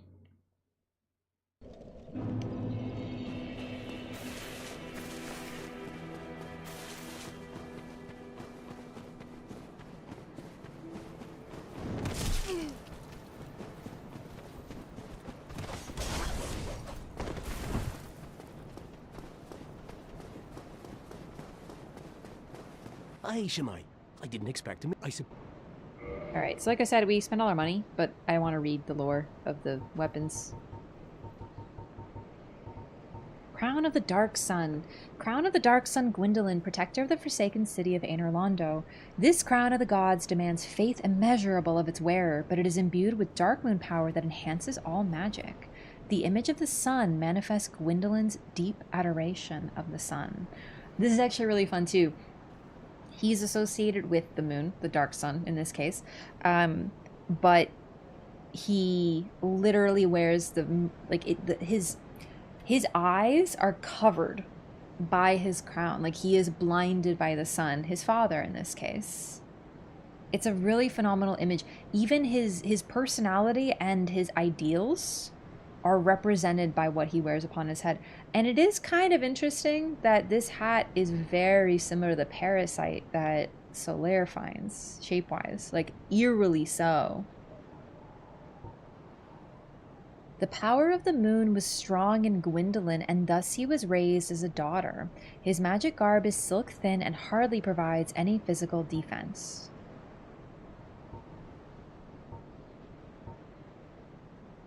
So this is what I mean. Like, literally, he's like...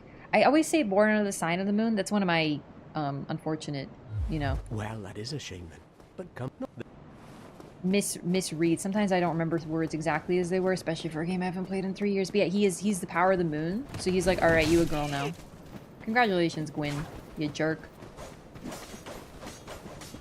Randomizer challenge runs would be cool. Yeah, randomizers are really chaotic. I did one for Hollow Knight and Dark Souls, and it was... Some of my best memories of this game are literally me fighting 4 Ornsteins and running desperately trying to avoid them all. Alright, let's go to the DLC!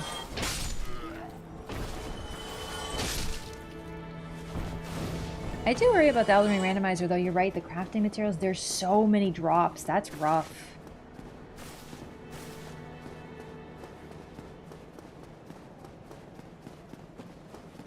So we have to run by Andre, which is perfect because we can get him to level up our weapon. We can get him to ascend it to +5 so that we can get the giant next time. Also, large Titanite shards drop pretty readily from the enemies in the DLC. So once we get to Ulasil, we should be able to upgrade a little bit more.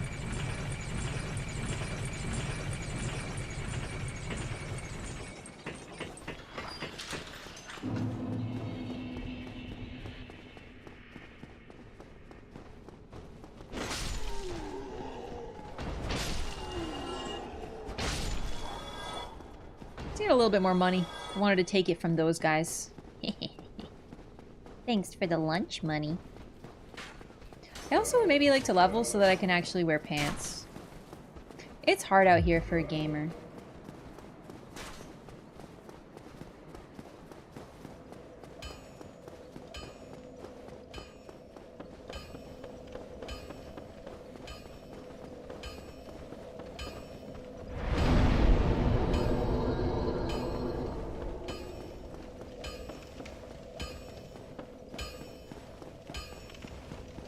It won't be easy, but Gotta sneeze. Achoo! Achoo! All right, my ember. That's what the issue is. well, hello again. You seem to be doing all right. Ugh. Need anything forged? Oh, I only get that once. It's okay. We've heard that dialogue before. He's not the right goal for the ember. Perfect. Don't get yourself killed. Neither.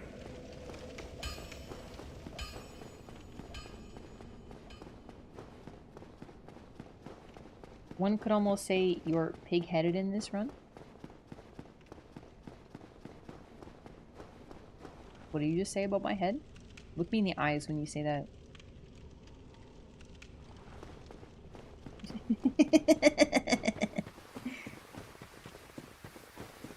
What's wrong with my head, huh? Huh?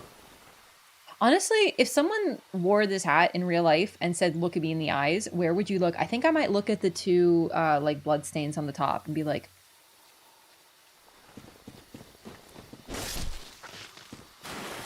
Is this right?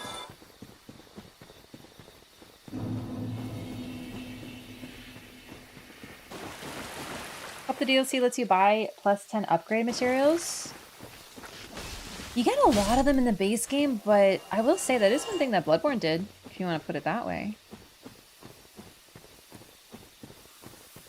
What if you put 2 googly eyes at the very top of the head?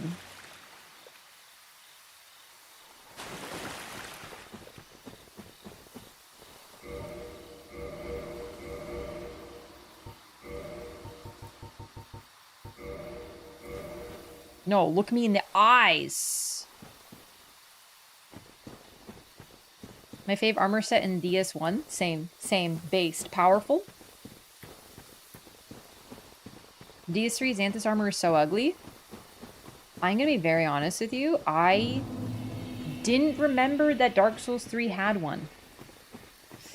I like Dark Souls 3, but the only armor set in that game that is good... Oh no, I remember! Oh my god! I remember! They chopped him off! My boy, it's not even the same!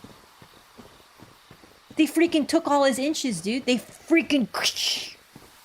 They thwacked it in half. It's not even dinky. It's not huge. It's a paltry example. It's like shrinkage, dude.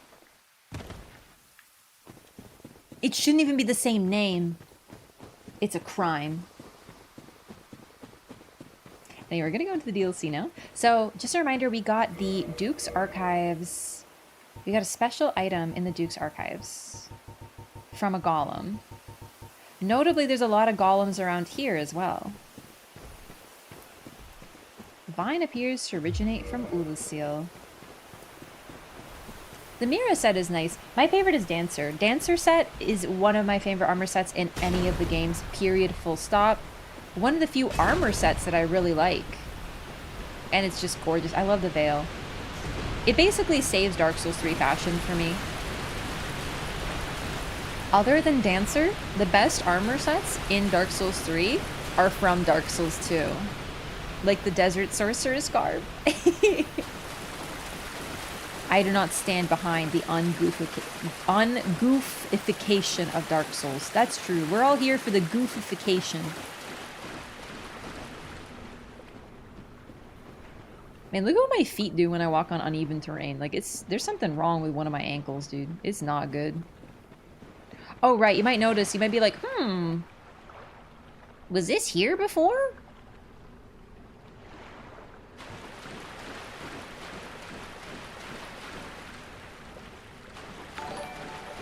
Yo, Arcadian Phoenix! Thank you so much for becoming a member! I appreciate that so much! Thank you for the support! New YouTube member! New YouTube member! Woo! Elden Ring fashion is the most hilarious? Elden Ring has some really great fashion, don't get me wrong. I love the fashion in Elden Ring. It's just like, I don't know. It's got some great options. And you can make some really goofy stuff. But the problem is, I just feel like it doesn't have the Xanthus crown. It's not the same. I love the crystal golems' little butts. They have butts, it's true. They're sculpted by hand.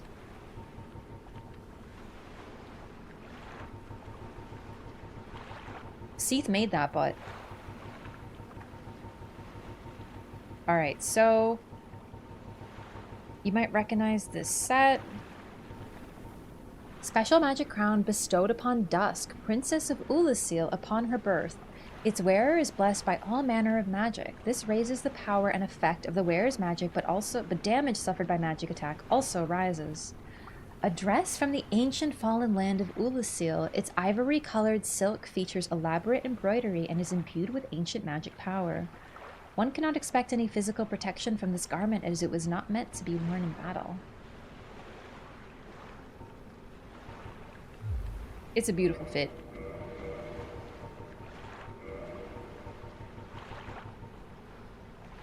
When this DLC came out, they didn't actually say who could access it? Yeah, they didn't. No, they sure didn't. It's kind of... I found this... So I played the DLC late. Yeah, I think I'm thick rolling. But look how pretty this dress is. Look at the flowers on the butt. I played it It was a little hard for me to figure this out. I think I needed like 1 or 2 hints from chat. But I played it 3 years ago. But generally, the DLC entry tends to be a little mysterious. It's why I was kind of bummed that the entry to the Elden Ring DLC is confirmed, and it's kind of everyone's like favorite theory. Listen, I just wanted it to be like Gale. I have my problems with DS3, but the best DLC entry is Gale. You walk through a place you've already been, but suddenly things are different. There's a random guy there, and then you get dragged into a painting. Can you beat it? I don't think so. Anyway, get ready. I love this, by the way. It's like a terrifying, strange portal, and of course, our character decides to examine it. Like, what? Like, baby, what is you doing? I'ma touch it.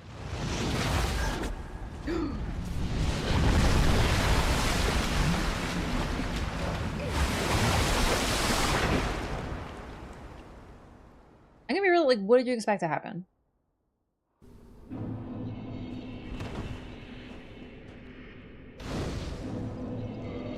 Like, I'm sorry, you can't just go around touching things, dude. Welcome to the DLC! Now, I know you've been here for the whole Loreathon, right? You've been paying attention to the game and the locations we've been to. Trying to see if you recognize where we are.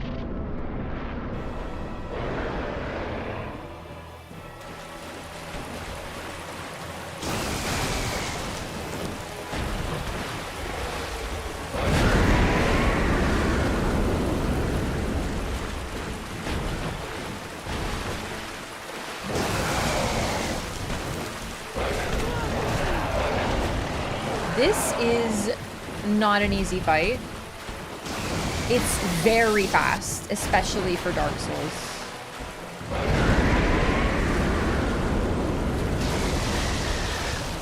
And it does have a tail cut, so if you're wondering why I'm going to kind of be going for a specific body part.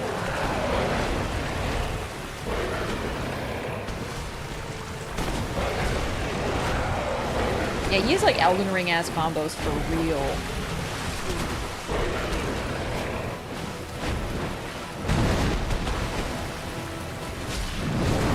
Oh, good stuff.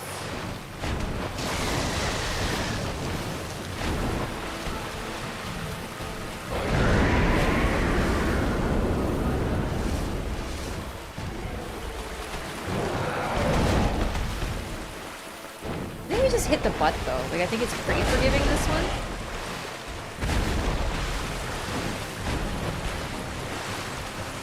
It's really the tail cut that makes this hard, dude. It's like playing Monster Hunter. And you need a specific body part from the tail, and you're just like, please hit the tail. Oh boy, we did it. Okay. Wonderful. Okay, you know what? You're right. I deserve that. That was my... How dare I exist? Ooh! Oh my god, that was so pretty. I don't remember that move.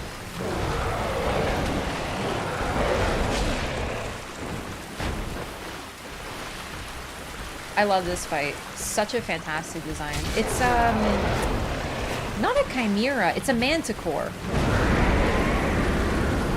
Scorpion tail, lion body, multiple wings.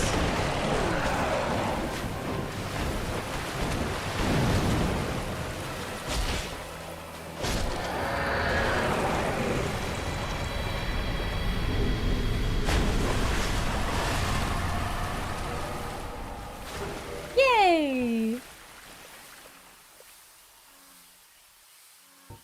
So you might have been getting some hints from the lore already for the items that allow us to enter the DLC, but we're in the past. And this area is beautiful. It's bright, it's gorgeous, it's green, it's very natural, and the first thing we encounter is kind of an animal? Interesting, isn't it?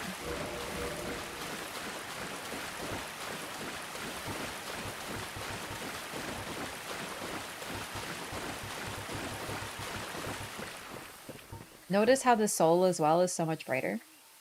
I don't know if that's lore or just something to signify DLC. It could be a bit of both, to be honest. Oh, I forgot about the Firekeeper soul. I should upgrade that actually. Soul of the white-winged lion sanctuary watchkeeper who dreaded the spread of the abyss.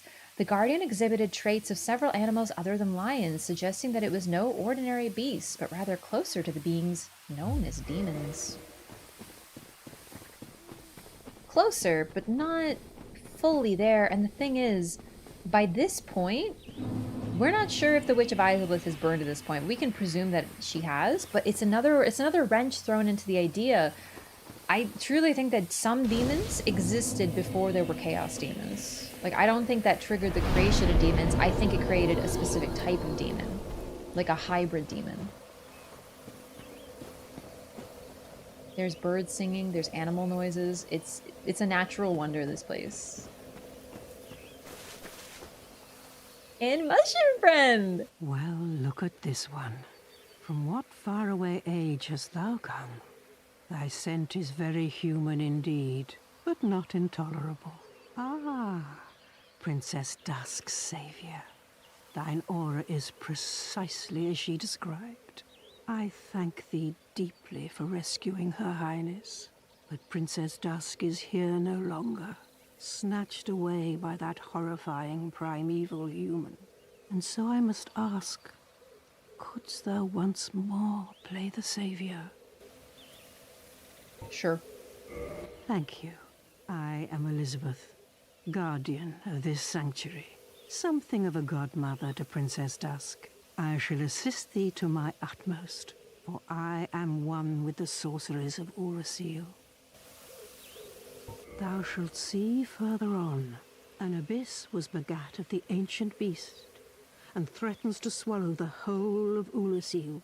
Knight Artorius came to stop this, but such a hero has nary a murmur of dark. Without doubt he will be swallowed by the abyss, overcome by its utter blackness. Indeed, the abyss may be unstoppable. Still, I have faith that Princess Dusk may be rescued yet. It's a whole lot of lore really quickly. Flames guide thee. So we're from a different age. We're time traveling now. We are in the past, so it's no longer the age of upcoming dark. The flame is still strong. In fact, it's even possible that Gwyn is still around, but... Actually, no, it can't be. No, I think Gwyn's already linked it. This is like his age that he's created. It's not that long ago, but still, like, we're talking a few hundred years here.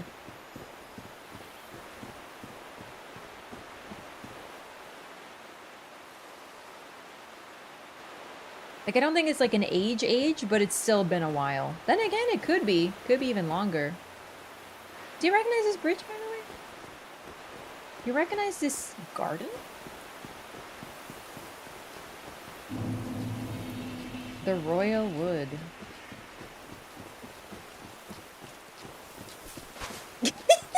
Sorry. I love these guys so much. They have gardeners who are also plant people. Kind of fucked up, to be honest. Like, is that considered butchery? But this is Darkroot. We are in Darkroot in the past, the exact same location. And that is where we fought Sif and the grave of Artorias. But things aren't adding up, because we heard about Artorias. We know who he is. We've heard the name before. This DLC is named after him, so he's got to be the main character, right? That makes sense. Not so much. We are told immediately upon stepping in from Elizabeth that Artorias cannot defeat the Abyss, but he did. He traversed it, and he somehow prevented it from spreading, but it looks like we're finding out that wasn't the case. So the witch regarding DS3, not that I can think of. What?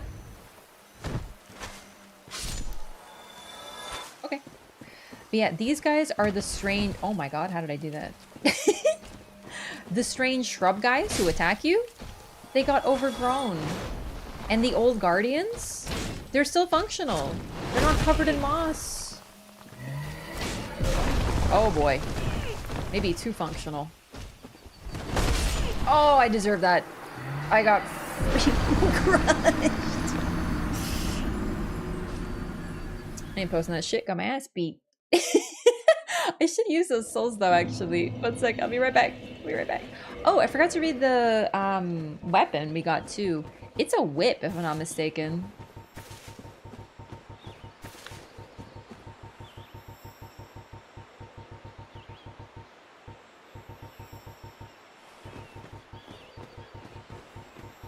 Oh my god, I have too much. Here we go, the Guardian Tail. Slice tail, the Sanctuary Guardian. This flexible, spiked, and highly poisonous tail would make a rather obnoxious weapon. It sure would.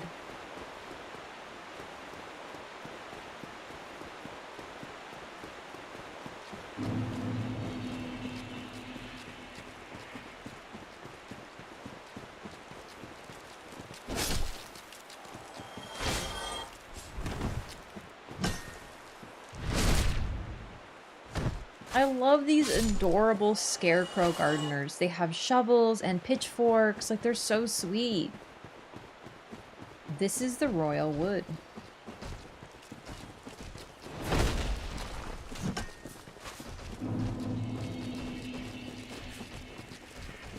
Sure, it'd be annoying to deal with this, wouldn't it? I love the self-aware item descriptions very much. God, I love this place. It's actually my favorite part of the DLC. Or, sorry, favorite part of the game. It's actually just idyllic nature. You get to... This is sort of a unique experience because rather than kind of entering a place where you're kind of there at the wrong time and, you know, everything's falling apart and awful and miserable, you're kind of entering a golden age of heroes, and in fact, you get to become the hero, but no one ever knows your story. But still... Oh, Logan, thanks for the sub. Welcome in. Alright, I'm just gonna level up my flask, because I can.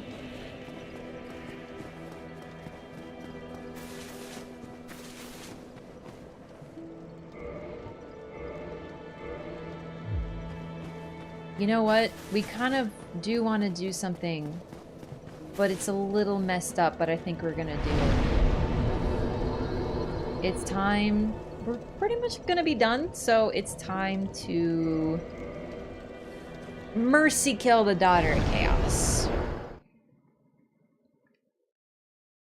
One person who knows a person is a dog and cannot speak. If you're talking about Sif, true, but also the thing about Sif is that Alvina was there and Alvina can talk, but she ain't talking. Just in case. I'm sorry. Wayla, but why?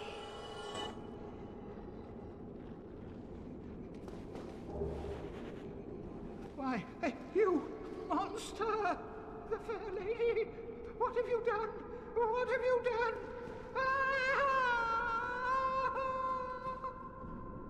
I need a fire keeper soul, bro. In all seriousness, though, it's kind of a mercy, dude. Quelaw, Beta Chaos, all of them, you know?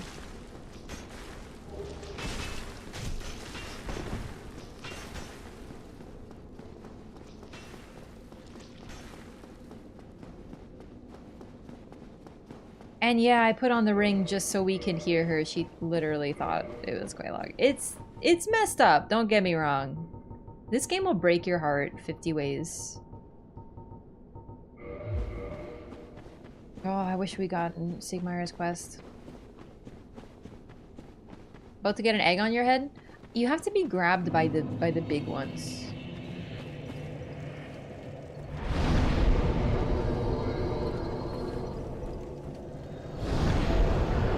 Yeah, I'm going through the NPCs. We're pretty much done. Everyone's dead. It's really sad to see how empty Firelink becomes. Really, the only people left are Ingward and Patches. Hey, Patches. Oh, you again. Fancy that. You've come at the perfect time. Some new gems have come my way. I saved them specially, just for you, my darling. Here, have you met that backwoods Shiva? Believe me on this one, my love. A man is trouble. I can see it in his eyes. I just can. No doubt about it. Watch him. So the thing about Patch is you can kind of count this as him kind of being wrong, because Shiva never does anything to you. You could argue that it's because he's an invader and, you know, he protects the wood. This is probably because of the cut quest line I mentioned earlier, where Shiva's like, hey, give me that weapon, I'm going to steal it from you, and then you have to kill him to get it back. But this was cut, so this seems like Patch is kind of being uninformed, but that's probably why. I'm done with the looting. I'm a humble merchant now, and wondrous treasures have I. Alright, does he really have anything new? Not really. Come on, you can do better than that. Nobody likes a tightwad. You hear me? Still though, Shiva's a little ominous, so... Shiva seems like the type to turn on you if he feels like he needs to. So even though the quest is cut, there's still that concept like underneath the surface. Alright, SS Flask +6. So we went from +4 to +6. This is going to be pretty good for healing. Ooh, no, let's buy some clothes. Especially the Gwyndolин's Dark Sun, one of my faves.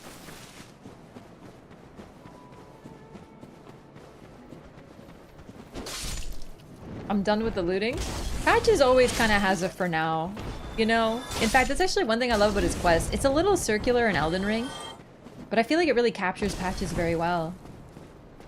Is doing it plus the highest it goes in a single run? I'm actually not sure. Aye, Shemai. I didn't expect to meet anybody here. I suppose... Alright, let's see if any has in lore for us too.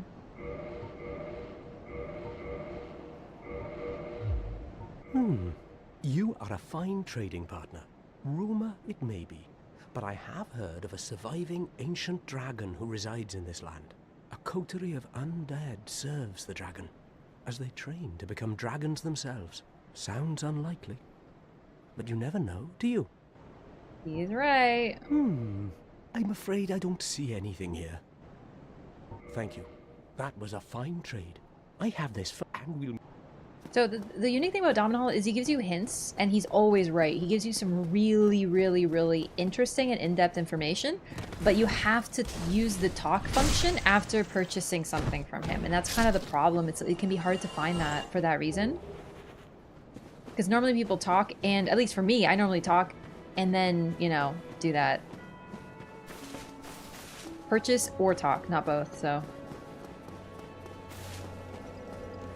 Alright, you know what? Let me see here.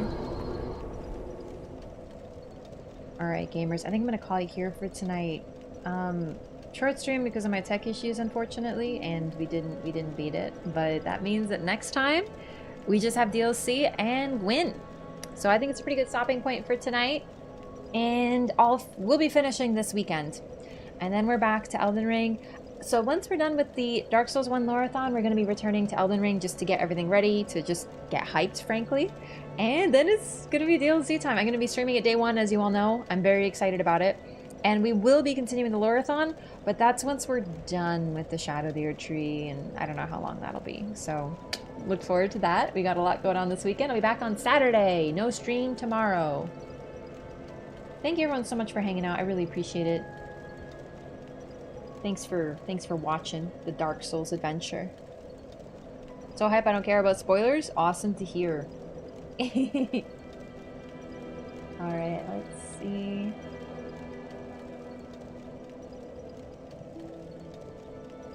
Always great to see people excited for Dark Souls 1. Thanks for the follow. We are really close again to 20,000 followers, by the way, on Twitch. I'm really excited. We're there. We're gonna get there this weekend. 30 more. 30 more.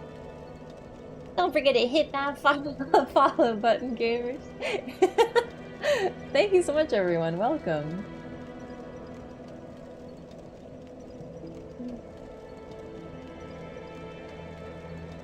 Like, let's raid Maynard. He's playing some Elden Ring.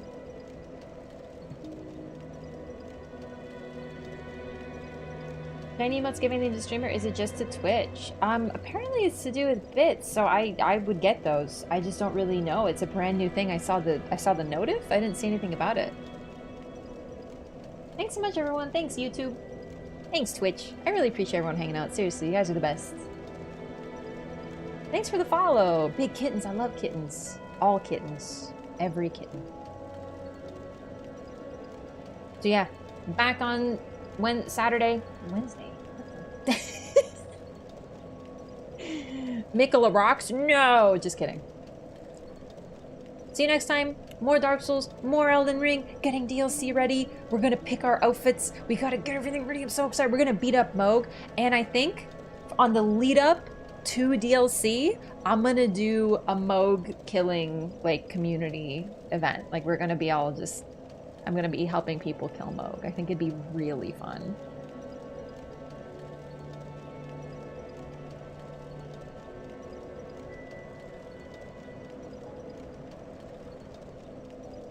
And main art for me, everybody. Good night. See you next time.